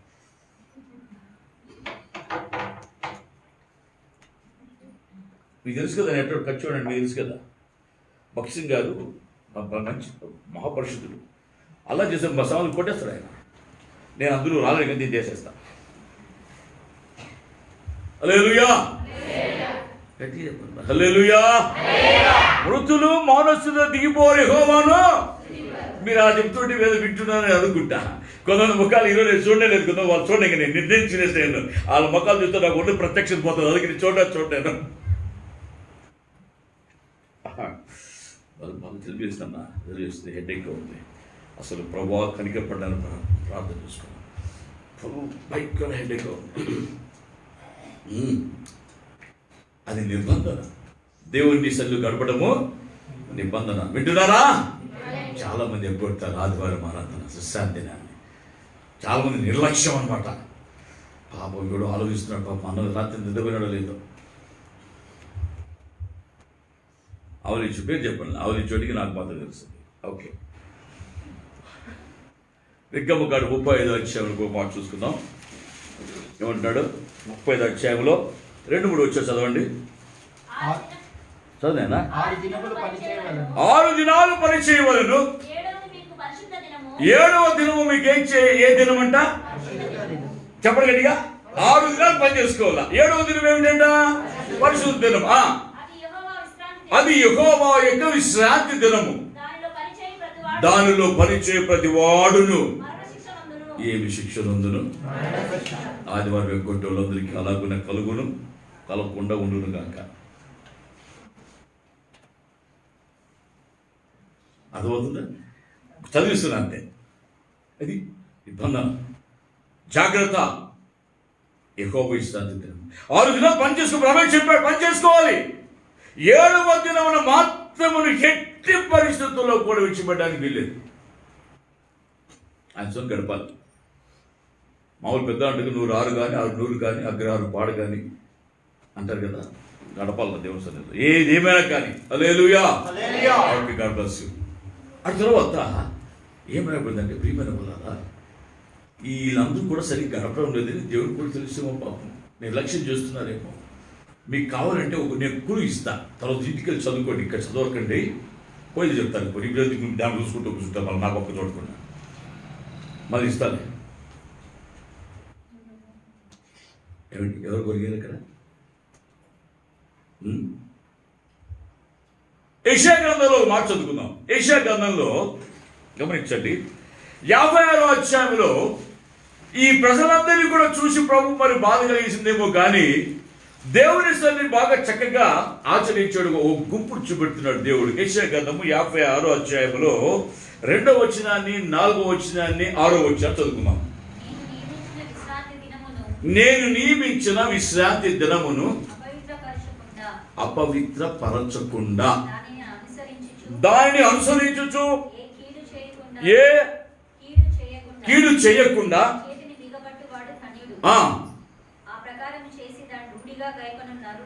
ధన్యుడు. 4వ వచనం 6వ వచనం. నేను దేవుడి సాక్ష్యం ఇది. నేను నియమించినటువంటి విశ్రాంతి దినమును ఏమిటి ఆచరించుచు, అంటే దాన్ని అనుసరిస్తూ ఆ దినం అటెండ్ అవుతూ దేవుడి సన్నిధిలో నాకు ఇష్టమైన వాటిని కోరుకొనుచు, నాకు ఇష్టమైన వాటిని కోరుకుంటున్నారంట వాళ్ళు. దేవుడికి ఇష్టమైన వాటిని కూడా ఆచరించడమే కాక దేవుడికి ఏవైతే ఇష్టమైన వాటిని కోరుకుంటూ గుంపోళ్ళు నా నిబంధన ఆధారము చేసుకొనుచున్న ఎవరిని గురించి ఎవరికైనా చెప్పండి. వారు మగ కాదు ఆడ కాదు, రెంటికి మధ్యలో ఉన్నవాళ్ళు. సిగ్గులా వింటున్నారు క్రైస్తవ జనాంగమా. ఈ సమాజంలో వెలువేయబడ్డవారు వాళ్ళు. వాళ్ళు ఉన్న భక్తి చూసారా? సిగ్గు తెచ్చుకో. సబ్బాతీయులు నిర్లక్ష్యం చేస్తున్నా, ఆదివారం నిర్లక్ష్యం చేస్తున్నా. ఓ క్రైస్తవుడా, విశ్రాంతి దినమున ప్రభువు చెప్పాడు ఆచరించమని. 6 దినాలు పనిచేసి 7వ దినం నా దగ్గర గడపని ప్రభు కూర్చో ఖచ్చితంగా ఆజ్ఞాపించాడు. తరతరములకు నిత్యమైన కట్టడ. అయితే ఆడు చేస్తున్నారు దాన్ని. ఆయన గురించి ప్రభు ఏమంటున్నాడు చదవండి. ఇలాగ సెలవిస్తున్నాడు. గమనించారా? ఎందుకంటే వాళ్ళు దేవుని సన్నిధిని గౌరవించి ఆ విశ్రాంతి దినమున ఒక్క రోజు కూడా ఎన్నడూ కూడా వారు అలక్ష్యం చేయకుండా దేవునికి ఇష్టమైన కార్యాలు చేస్తూ దేవుని ఇష్టంలో గడపడం ఇష్టపడ్డారు. ఆమేన్. కాబట్టి దేవుడు కూడా ఏమంటాడు తెలిసిన, నా ఇంట అంటే దేవుడికి ఒక ఇల్లు ఉంది. ఎక్కడుంది తెలుసా? 14 మీరు చూడక్కర్లా, యోహాను చెప్పాడు, నా తండ్రి ఇంట మీకు అనేక నివాసములు కలవు. నేను మళ్ళా వచ్చి నేను ఉండు స్థలం నేను మిమ్మల్ని తీసుకెళ్తాను అన్నాడు. నా తండ్రి నివాసం లేకపోతే మీకు చెప్తాను అన్నాడు. కనుక నా తండ్రి నివాసాలు మిమ్మల్ని తీసుకెళ్ళడానికి మళ్ళీ వచ్చి నేను తీసుకెళ్ళి నేను చోటు మిమ్మల్ని పెడతాను అన్నాడు. Praise the Lord. ఆ నివాస స్థలం ఒక ఆయన చూశాడు. ఎవరో తెలుసా? డబ్బుని నీ కాపురం ఎక్కడ అంటే వచ్చి చూడమన్నాడు. వచ్చి చూశాడంటే చూసుకొని వచ్చి వాళ్ళ సహోదరుడైనటువంటి పేతుని ప్రభు దగ్గర పట్టుకొని పోయినాడు. ఆమేన్. నేను అనుకుంటే ఒకవేళ ఆంధ్రకి తీసుకెళ్ళి నివాసం చూపించాడేమో ఏమో. Praise the Lord. నా ప్రియమైన వాళ్ళ ఆలోచిస్తున్నారా? నా ఇంట ఏం చేశాడంటున్నాడు దేవుడు? నా ప్రాకారంలో ఒక భాగాన్ని ప్రైజ్ ది లార్డ్ వారికి ఇస్తా. ఆ తర్వాత కొడుకులు కూతుళ్ళు అనిపించడం కంటే ఏంటి కొడుకులు చెప్పు. పనికిరాని కొడుకులు ఎందుకు? పనికిరాని కూతురు దేనికి చెప్పు. పనికిరాని కూతురు దేనికి? పనికిరాని కొడుకులు దేనికంటున్నా? మీకంటే ఆడే మేలు కదా అని ప్రభు అంటాడు. ఏం కాదు, కొడుకులు కూతుళ్ళు అని అనిపించుట కంటే శ్రేష్టమైన పేరు నేను వాళ్ళకి పెడుతున్నా. దేవునికి స్తోత్రం కలుగును గాక. దేవుని సరే ఆచారం చేయకుండా దేవుని సరే గడపకుండా ఆయన పని చేయడు. దౌర్భాగ్యులు గడ్డాలు మేలు అంటున్నాడు దేవుడు. ఇంకేమన్నాడు? కొట్టివేయబడిన పేరు వాళ్ళకి పెడతానంటున్నాడు. అపవిత్రపరచకుండా ఆచరించుచు నా నిబంధన ఆధారము చేసుకున్నా యెహోవాకు దాసులై యెహోవా నామమును ప్రేమించుచు ఆయనకు పరిచర్య చేయు అన్యులను తీసుకొని వస్తాం. Praise the Lord. అలానే అక్కడికి ఆయన తోడుకొని పోతాడంట. దేవుడు చాలు చాలు చాలు. నా ప్రార్థన మందిరంలో వాళ్ళు ఏం చేస్తా? ఆనందింపజేస్తా. దేవునికి స్తోత్రం కలుగును గాక. ఆ ప్రార్థన మందిరములో తీసుకుని వచ్చి వాళ్ళని కూర్చోబెట్టి, ఎవరు నువ్వు రాకపోతే పోనీలే ఈయన ఉన్నారు నాకు, అలా తీసుకెళ్ళి నా మందిలో కూర్చోబెట్టి నేను వారిని ఆనందింపజేస్తా. ఏం పెట్టి చెప్తా మనం మొత్తం తెలియదు కానీ దేవుడు ఎదురు చేస్తున్నాడు అని చేస్తాడు. ఆమేన్. హల్లెలూయా. ఎందుకు? 4వ స్టెప్ చూసినట్లయితే బైబిల్ చెప్తూ సత్య గమనించండి. ఇర్మియా గ్రంథములో 17వ అధ్యాయంలో గమనించండి 21 నుంచి 27 వచ్చిన చదువుకుందాం. ఇర్మియా గ్రంథం 17వ అధ్యాయంలో 21 నుంచి 27 వచ్చాం. గబగబ చదవండి. గమనించండి యెహోవా ఎలా సెలవిస్తున్నాడు. ఈ విషయం జాగ్రత్త పడండి. విశ్రాంతి దినమున ఏ బరువు కూడా పోయకూడదు, రాకూడదు, పోకూడదు.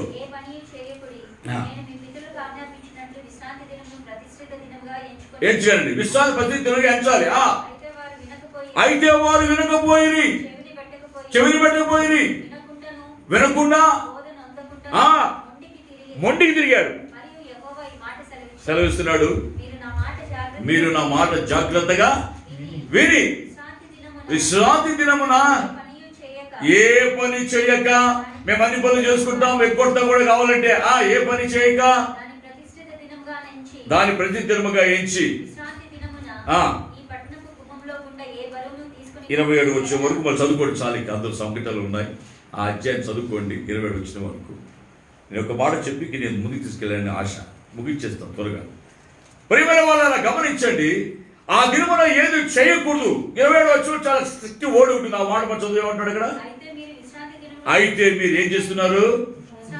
విశ్రాంతి దినమున ఏమిటి? ప్రతిష్ఠిత దినముగా ఎంచి ఆ దినమున బరువులు మోసుకొనొచ్చు. చెప్పిన మాటలు మీరు వినని ఎడల దాని గుమ్మములు ఏం చేస్తారన్నాడు? ఎందుకు దీన్ని బట్టి ఆ గుమ్మాలు కాల్చివేయబడాలి. ఇదే సంఘటన నెహెమ్యా గ్రంథం 13వ అధ్యాయంలో రాయబడింది. నెహెమ్యా గ్రంథంలో 13వ అధ్యాయంలో కూడా 17-18 వచనాల్లో ఆ మాట కనబడతాయి. 17-18 చదువుతురుగా. నేను ఎదురాడి విశ్రాంతి దినమున మీరు నిర్లక్ష్య పెట్టి మీరు ఎందుకు ఈ దుష్కార్యం చేస్తున్నారు? నీ పితరులు ఇలాగా చేసి దేవుని యొద్ద నుండి ఏమిటి ఈ పట్టణం మీదికి కీడు రప్పింపజేశారు. కాబట్టి మీరు అలా నిర్లక్ష్యం చేశారు. కాబట్టి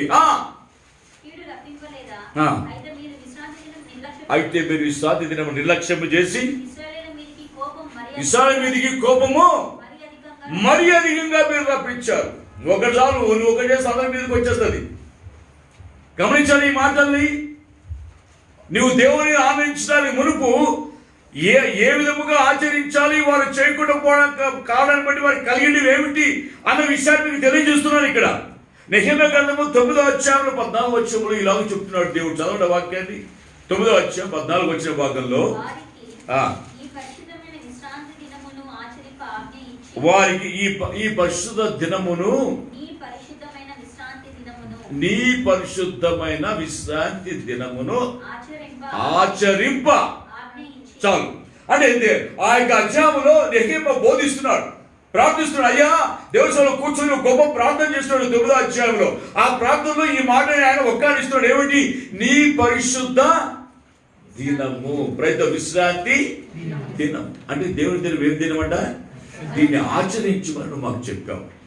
ఇన్ని కట్టడలు ఉంటే, ఇంత స్ట్రిక్ట్గా ఉంటే, ఈ విధమైన నిబంధనలు ఉంటే, సంఖ్యాకాండం 15 రండి. సంఖ్యాకాండం 15వ అధ్యాయంలో 32 నుంచి 36 వచ్చే వరకు చూస్తే అక్కడ ఒక మాట రాయబడింది. సంఖ్యాకాండము తీసుకుని అందరూ 15వ అధ్యాయము 32-36 వచనాలని. 32 నుంచి ఇశ్రాయేలీయులు అరణ్యములో ఉన్నప్పుడు ఒకడు విశ్రాంతి దినమున గమనించాలి. ఇంతవరకు చదువుకున్నాం. గమకాండం 37-35 అధ్యాయంలో, యెషయా 56లో, ఇర్మియా 12వ అధ్యాయంలో, మరి 17వ అధ్యాయంలో చదువుకున్న మాటల్ని, నెహెమ్యా 13వ అధ్యాయంలో చదువుకున్న ఈ మాటల్ని కూడా నిర్లక్ష్య పెట్టి ఒకడు బరి తెగించి ఏం చేశాడట? ఏం చేస్తాడండి? మీ బైబిల్ అలాగే ఉందా? గట్టిగా చూడాలా? ఏముంది అక్కడ? విశ్రాంతి నిర్లక్ష్యం వాడు ఆడిపోయినాడంట. కట్టలేదు పనికి. ఎందుకంటే మాంసం కాల్చుకోవడానికి. ఏం బిక్కి చేసుకోవడానికి? బార్బిక్యూ చేసుకోవడానికి. నిప్పుల్లో వాడుకు కట్టెలు ఎడుకుపోయాడంటే కూడా వాడు కట్టెలు ఎరుట చూచినప్పుడు మోషే యొద్దకును అహరోను యొద్దకును సర్వ సమాజము యొద్దకును వాడిని తీసుకొని వచ్చింది. వానికి ఏమి చేయవలెను అది ఇంకా విషయపరచాలి. దేవుడు ఆ మాట కూడా ఆలోచించాల. ఎందుకంటే నా బిడ్డలు నా చదువు నిర్లక్ష్యం ఎవరు చేస్తారు అనుకోవడం పాపం ఆయన. కానీ దాన్ని కూడా ఇగ్నోర్ చేసేవాడు ఏం చేశాడంటే ఆ మాటలు ప్రక్కన పెట్టాడు. బైబిల్ ఏం చెప్పాడు? ఖచ్చితంగా అట్టి వాడిని మరణశిక్ష విధిస్తాడు చెప్పాడా లేదా? నిర్గమకాండంలో. మరి ఈయన ఏం చేశాడు? భయం లేనాడు. ఇటువంటి శాస్త్రం ఉన్నా కూడా భయం లేకుండా ఒకటి ఎక్కడ పోయినాడంట? కట్టెలు ఎదిగిపోయినాడంట. ఏం ఎరిగిపోయినాయంట? కొందరు కట్టెలు ఎరిగిపోతారు, కొందరు వేరుశనగలు ఎరిగిపోతారు, కొందరు టమాటాలు ఎరిగిపోతారు, మరి కొంతమంది బంగారు పొడి పెట్టుకుపోతారు, మరి కొంతమంది శనగలు అమ్ముకోడానికి పోతారు, కొందరు బఠాలు ఎరిగిపోతారు కదా. ఆదివారం కొంతమంది కుటుంబీసుడు కుటుంబం కుట్టుకుంటూ ఉంటారు, కొంతమంది అర్జెంట్ బ్లౌజెస్ ఉంటే కుట్టేవాళ్ళు కుట్టుకుంటూ కూర్చుంటారు కదా, పనులు చేసేవాళ్ళు లేదా. మీరంతా మీరు ప్రభువుని నమ్ముకునే దినం నుంచి ఖచ్చితంగా ఆదివారం వస్తున్నారు. మీరంతా ఒక్కరోజు కూడా మిస్ కాకుండా 42 సంవత్సరాలలో నా దేవుని సన్నిధిలో 2 పర్యాలు మిస్ అయ్యాను. అది ఎట్లా మిస్ అయ్యానంటే, నేను స్పీకర్గా మరో ప్రాంతానికి వెళ్ళినప్పుడు ఆదివారం తిరిగి నా సంఘానికి వెళ్ళాలని బయలుదేరి మిడ్నైట్ బయలుదేరి విజయవాడలో బయలుదేరి ట్రైన్లో భయంకర మోషన్స్ అవుతున్నాను, నాకు హెడ్ఏక్ ఉంది, ఫీవర్. అయినా ఆదో నా దేవుని బిడ్డ మధ్యకి వెళ్ళాలని బయలుదేరితే వాడు బయలుతో తీసుకొచ్చి ఎక్కడికి తీసుకొచ్చి మరి గుంటూరుకు వచ్చిన తర్వాత రాష్ట్రంలో తీసుకుంటాయని అనిపించాను.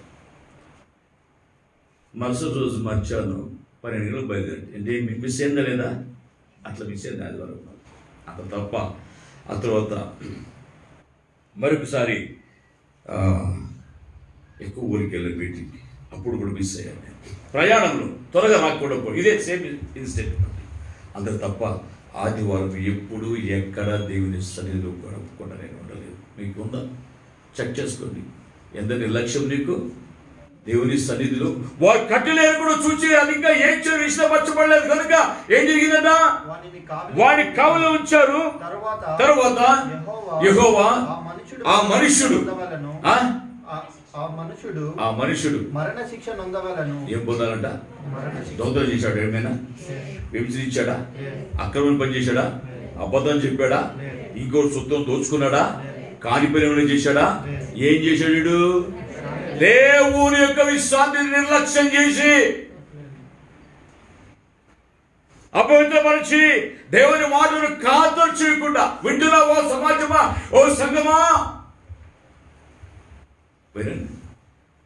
దేవుని సన్నిధిలో ఆనందించ దేవుని నువ్వు ఆనందించాలి అంటే ఆ విషయానికి ఇవన్నీ కూడా నేర్చుకుంటున్నాను.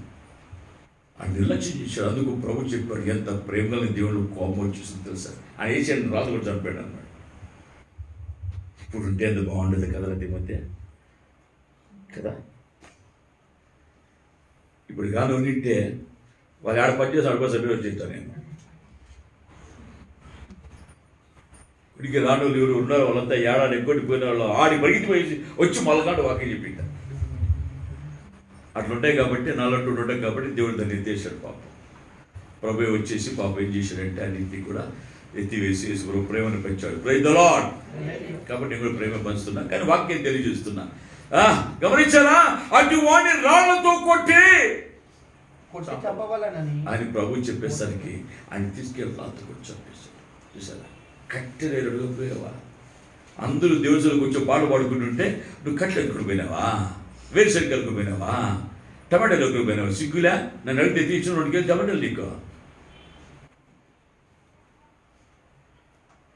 సిగ్గుమాల ఎంత నిర్లక్ష్యం నీకు. నువ్వు ఎలా ఉంటివి? నువ్వు నీ ప్రారంభం ఏంటి?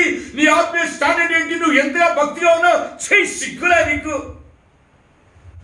ఇది అసలు నీ భక్తిని ఏం చేసావు? పాతి పెట్టావా? నీ యథార్థ భక్తి ఎక్కడ దాచిపెట్టావు? నీ ఆత్మతులు అమ్మేశావా సొంత విధిలో?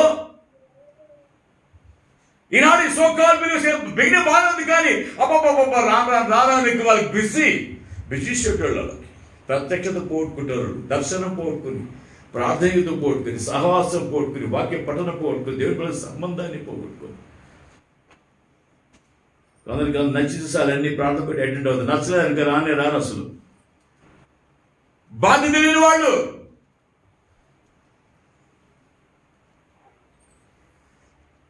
నేను ప్రోగ్రాం ప్రారంభమైందా మా వాడు బాధపడుతున్నా, కుమారుడు ఏంటి ఇంకెవరు రాలేదు, ఎందుకు వస్తారు, వాళ్ళు పనులు అయిపోయినాయి కదా అట్లా అన్నా.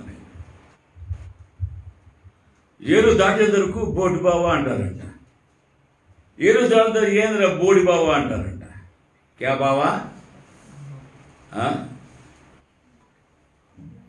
కాబట్టి మా వాడు ఎందుకు బలి పెరిగిపోయాడు. నేను సాయంకాలం చెప్పాను, అవసరం లేదు దేవుడు ప్రేరేపించి, ఎందుకంటే ఆత్మ ప్రేరణ కావాలి.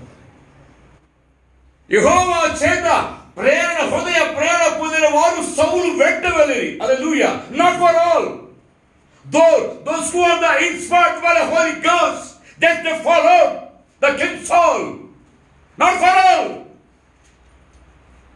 అందరూ రాలండి. ఎవడంటాడు? యెహోవా చేత హృదయ ప్రేరణ పొందిన వారు వెళ్ళిరి అతని వెంట. Praise the Lord. కాబట్టి దేవుని సన్నిధిలో ఆయనను ఆరాధించు వాళ్ళు, నీ ప్రత్యక్షత, నీ భక్తి, నీ పరిశుద్ధత ఏమని ఆనందం పోగొట్టుకున్నావు, సంతోషాన్ని పోగొట్టుకున్నావు, నీ జీవితంలో ఆనందాన్ని కోల్పోయావు. నువ్వు అని చెప్తే ఒక్క నేను పోగొట్టుకున్నావు, పోయింది నీ సహవాసం పోయింది, పరిశుద్ధం పోయింది, నీ ప్రార్థన జీవితం పోయింది, దేవుని సన్నిధిలో పోగొట్టుకున్నావు. నీవు ఇంకా కొంత ఎలా ఉన్నాడా, ఏం పోతే పోలే. యూట్యూబ్లో చూస్తే పోలా, ఫేస్బుక్లో వీడికి ఆపేస్తుంది దాన్ని కూడా. ఎందుకంటే ఒకరు సలహా కొట్టుకుంటాను, వీళ్ళ కోసం వెయిట్ చేస్తా కూర్చోవాలి, ఎప్పుడు వస్తారో అన్నట్లు. దానికోసం పరిశుద్ధి కలిగి బాధ్యత ఉండాలి, పవిత్రమైన మనసు కలిగి ఉండాలి. ఈ పని చేయడం ద్వారా ఎంతమందికి రీచ్ అవుతుంది? తగ్గించుకో, విధేయతతో, నమ్రత, ఆజ్ఞాపించినవి చేశాం ప్రభువా. మేము నిష్ప్రయోజకుడు అనుకోని ఈ పని చేసే ప్రతి ఒక్కడు. ఎవడంట?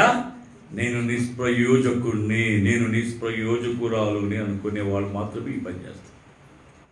నేను ప్రయోజనం అనుకున్నాను, దేవుడు చేయలేడు. కొంతమంది ఇలాంటి పిల్లలు తప్పించేవాళ్ళు ఉన్నారు.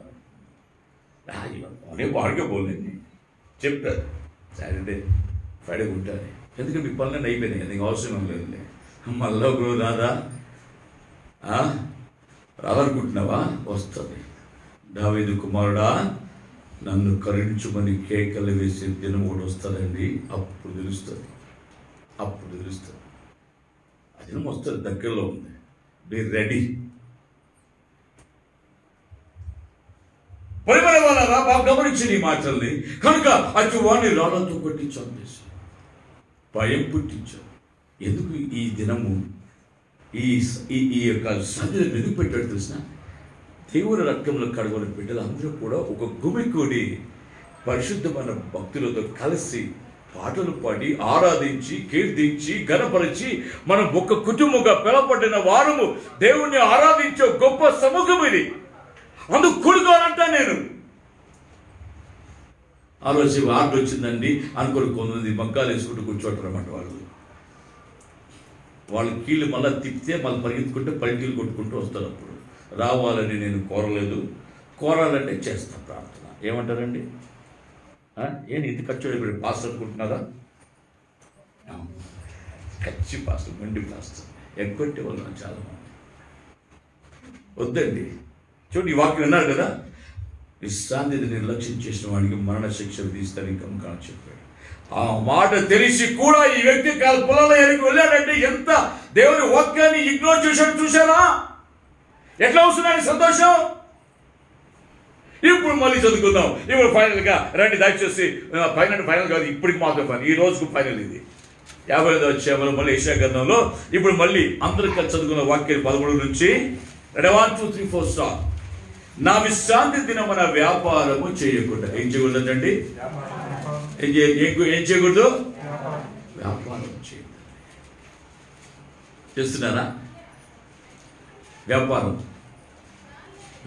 చేయకూడదు అసలు, పెళ్లి చేసేవాడు. ఆ తర్వాత నాకు ప్రతిష్ఠమైన దినమని నువ్వేం చేయాలంట? ఊరు కూడా దేవుని దగ్గర. ఆ తర్వాత విశ్రాంతి దినం మనోహరమైనది. ఈ దినం ఏం దినం అంట? మనకెట్టుంటుంది? మళ్ళా అప్పుడు వచ్చేసి ఆదివారం అంట. ఎట్లా మన పోయిన అప్పుడు వచ్చేసింది ఆదివారము? మొన్నే కదా పోయింది, మొన్నే కదా మరి దగ్గర మనం ఇంత గంటించుకు మళ్ళీ అప్పుడే వచ్చేసిందా? మళ్ళా పోపు మళ్ళీ ఉంటాడు సార్. ఇది ఎలా ఆచరించాలి? మనోహరమైన దినమనియు, యెహోవాకు ప్రతిష్ఠిత దినమనియు, ఘనమైనదనియు అనుకొని దానిని ఏం చేయాలంట? గట్టిగా చెప్పండి.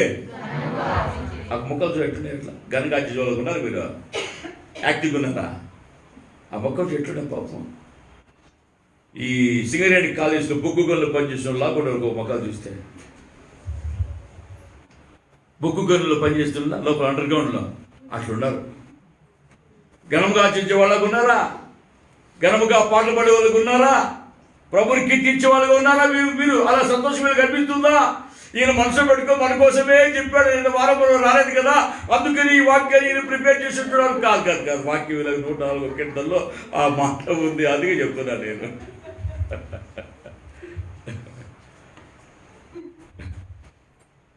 ఎందుకంటే మన బుద్ధి అది కదా. మీరు అలాగే అనుకునేది మా కోసం మేము ప్రిపేర్ చేసి చెప్తున్నాను. ఎందుకంటే నీ బుద్ధి అంటారు, ఏం చేద్దాం, నీ బుద్ధి మారదు ఇంకా బాగా చెప్తుంది అనమాట. నీ బుద్ధి మార్చుకోవాలి. నా ప్రియమైన వలన అది ఘనముగా ఆచరించిన ఎడల, గమనించారా? దాన్ని ఘనముగా ఆచరించిన ఎడల మళ్ళీ అంటాడు, నీకు ఇష్టమైన పనులు చేయకయు. ఏం చేయకూడదంట?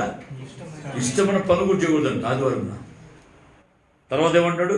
వ్యాపారం మళ్ళీ చెప్తాడు, వ్యాపారం చేయకయు. ఇవన్నీ చెప్పి మళ్ళీ ఏమన్నా అంటే లోక వార్తలు చెప్పుకోవాలి. ఏ వార్త చెప్పుకోదండి? ఆడట్టు పోయాడంటే ఈ మీట పోయిందంటే ఈడట్టుకోడంట, ఆడట్టుకోడంట.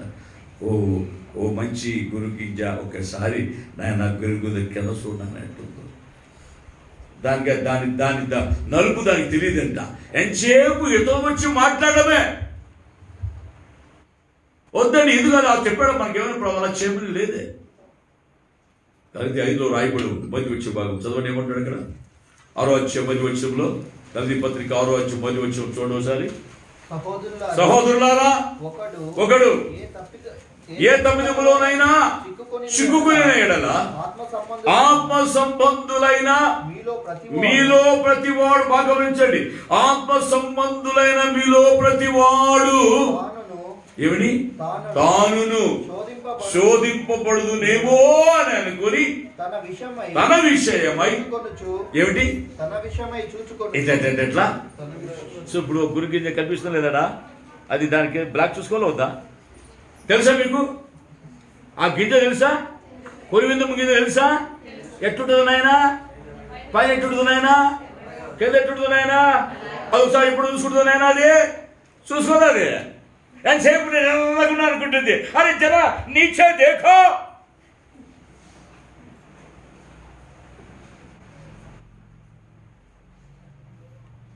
So there is a word.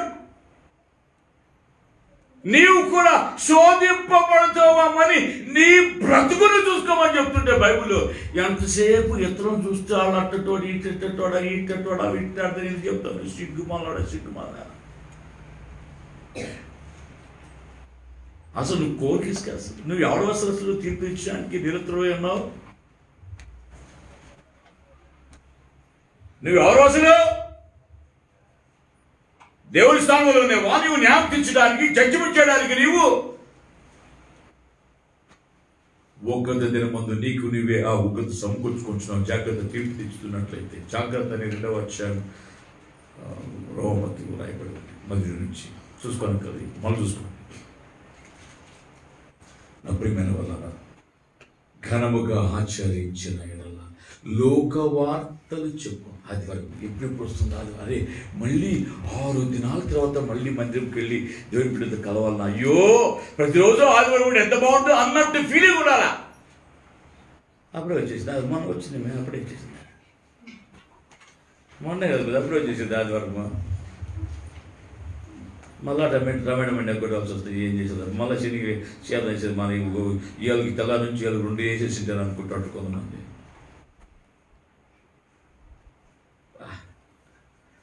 నీళ్ళు కూడా ఇదే పిల్లకి ఎప్పుడో వెళ్ళకపోతే ఆశ కలిగి వెతకాలి. లోక వార్తలు చెప్పుకోనకుండా. ఏం వార్తలు? నీకెందుకు? మనకి ఎదుగడ మనసులో దేవుళ్ళకి అవసరమా? లోక వార్తలు చెప్పుకోనకుండా ఉండిన ఎడల నీవు యెహోవా యందు ఆనందించదు. దేవునికి స్తోత్రం కలుగును గాక. నేను నా దేవుని యెహోవా యందు ఆనందించదు ప్రభువా. అందుకనే నా నోటి మాటలు నా హృదయ దానము నీ దృష్టికి ఇంపుగా ఉండని నాయన.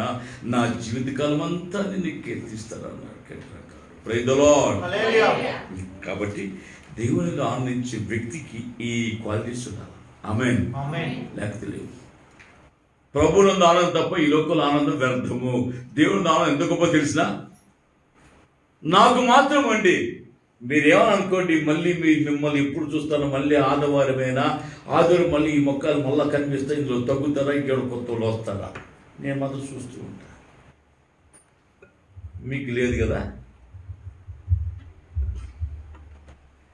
అప్పుడు ఏమంటున్నాడు అక్కడ, నీవు యెహోవాను ఆనందించదము, దేశం యొక్క ఉన్నత స్థలాల మీద నేను నిన్ను ఏం చేస్తాను, ఒక దేవుడు ఆశీర్వాదము, నేను నిన్ను ఏం చేస్తాను, ఎక్కిస్తా. ఆనందించడమే కాక ఉన్నతమైన స్థలము నేను నీకు ఎక్కించదను, నీ తండ్రి అయిన యాకోబు స్వాస్థ్యం నీ అనుభవంలో ఉంచదను అని యెహోవా సెలవిచ్చిన వాక్కు ఇది. Praise the Lord. హల్లెలూయా. అది యెషయా గ్రంథం 61లో 10వ మాటలు ముగిస్తున్నా, చదువుకుందాం. యెషయా గ్రంథము 61:10 చదవడం ఒకసారి. శృంగారమైన పాగా ధరించి పెళ్లి కుమారుని రీతిగాను ఆభరణములతో అలంకరించుకొనిన పెళ్లి కుమార్తె రీతిగాను ఆయన రక్షణ వస్త్రముతో నన్ను అలంకరించను, నీతి అను పై బట్ట నాకు ధరింపచేసి ఉన్నాడు. కాగా యెహోవాను బట్టి ఏమిటి? యెహోవాను బట్టి ఏ ఆనందం అంట? ఇందాక ఆనందం నేర్చుకుంది, ఇప్పుడు ఏ ఆనందం అంట? నిజంగా ఉంది ఆనందం ఉందా లేదా? ఇప్పుడు దేవుని మందిరానికి వచ్చిన దానికి ఆ పిల్లలు చెప్తాను. హల్లెలూయా. మీ తర్వాత ఎట్లున్నా తెలిసిన ఏం ఆనందం లేదు, చెప్పమా కొట్టి సాగుబడి కనుక మళ్ళీ ఆనందం లేదు. ఆనందం ఉందా లేదా? ఆనందం ఉందా లేదా? ఎలా అయ్యానా? ఆనందం ఉన్న వాళ్ళు గట్టి కేకలేండి, హల్లెలూయా. నువ్వు వేయకపోతే రాళ్ళు కేకలేస్తాయి. నువ్వు వేయకపోతే ఏం చేస్తాయంట? ఈ రాళ్ళు కేకలేస్తాయి. మనం చూసారా ఉమెన్స్ ఫెలోషిప్లో దేని ఒక వీడియో పెట్టారు. ఒక వీడియో మీరు చూస్తే మీకు తెలుస్తుంది. ఉమెన్ ఫెలోషిప్ అన్నమాట. ఉమెన్స్ డే రోజున పనగలరు ఒకరు కారులో వెళుతూ 4 ఇన్నోవా కారులో దిగి, ఆహా, ఒక్కొక్కరి ఉమెన్ చేతిలో ఎంత పెద్ద బాటలు ఉన్నాయండి, ఇంకొక ఉమెన్ చేతిలో ఎంత పెద్ద ప్లేట్లో ముక్కలు ఉన్నాయండి. ఆ అమ్మాయి పోసుకుంటూ ఒక ముక్క వేసుకుంటా అంటే ఇంకొక ఆమె డ్యాన్స్ వేస్తాం.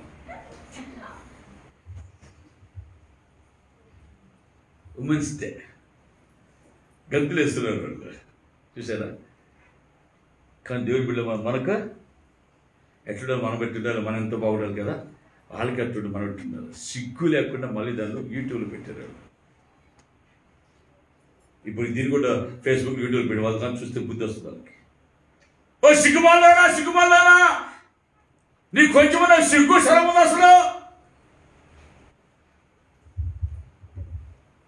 100 కోట్లు అయితే ముక్కలు తెచ్చుతారండి, మళ్ళీ దాన్ని మళ్ళా ఎంత బరితికిచ్చారండి నేను సమాజం. ఇటువంటి సమాజంలో నీవు నేను ఉన్నాను. అందుకని ప్రభు అన్నాడు, తండ్రి అయిన దేవుని ఎదుట నిష్కళంకమైన భక్తి ఏదనగా విధవరాణులు దిక్కులేని వారిని వారి ఇబ్బందుల్లో పరామర్శించుటయు, ఇహలోక మాలిన్యము నీవు అంటుకొడకుండా నిన్ను నీవు కాపాడుకునడి అని యాకోబు 1:27 మాట్లాడాడు. ఇహలోక మాలిన్యాన్ని అంటుకోకుండా. హల్లెలూయా. ఏమన్నాడు అక్కడ 27:10లో? ఏమన్నాడండి? యెహోవా యందు ఏమంటే మహానందం. చెప్పండి గట్టిగా, మహానందము. Praise the lord. ఒట్టి ఆనందం కాదంట, ఏ ఆనందం అంట? కాబట్టి భక్తులు అన్నాడు, నేను నా దేవుని యందు ఆనందించదు. ఒకరు అవమానింపడానికి ఆనందించారు, ప్రభు పరిచర్య కొరకు. ఒకరు శ్రమలో ఉండి ఆ ప్రభుత్వంలో ఆనందించారు. మరొకరు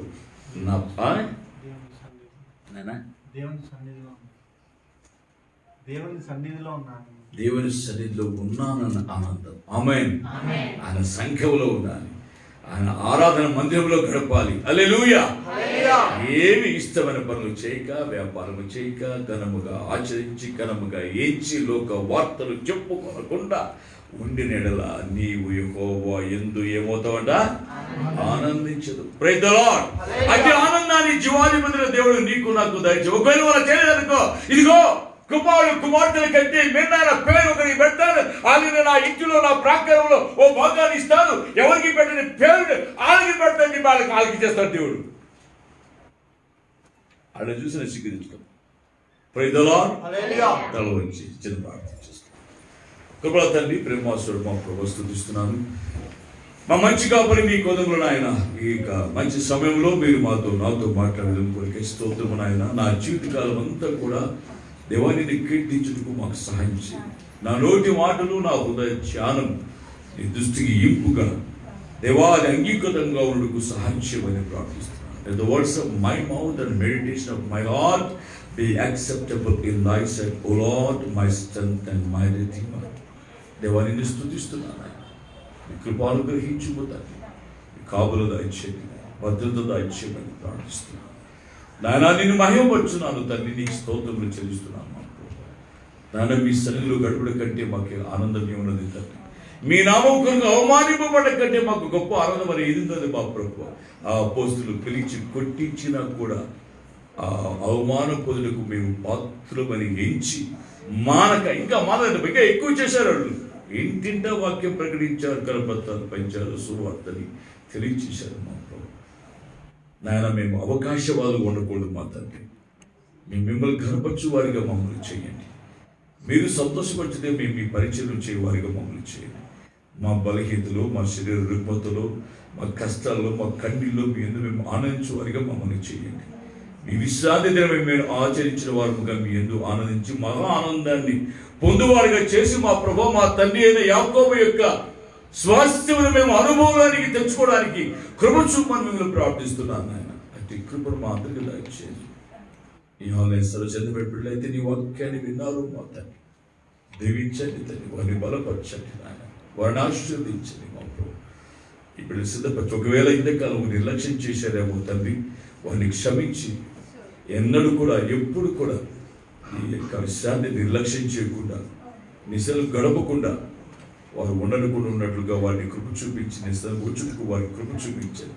ఈరోజు విన్న ఈ వాక్యాన్ని ఈ మా సంఘస్థులు సైతం వణకును, భయమును, పరిశుద్ధతను కలిగి తగలము ప్రతిదినము కూడా దేవా విశ్రాంతిగా చేసుకుని మీతో సహవాసం కలిగిన వారిగా చేయమని ప్రార్థిస్తున్నాను. మీ రాజ్యం చేశారు, నేను ప్రయోజకులను దాసులను మా మీ క్షేమం చేత మా అందరి జీవితాన్ని నడిపించి మీ నామాన్ని కనపరుచుకోనమని యేసు నామమున ప్రార్థిస్తూ దించి వేడుకొచ్చున్నాము తండ్రి.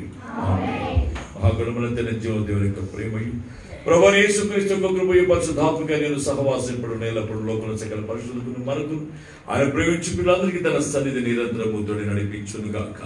ఆమేన్. హల్లెలూయా. హల్లెలూయా. అందరికీ వందనములు. Praise the lord.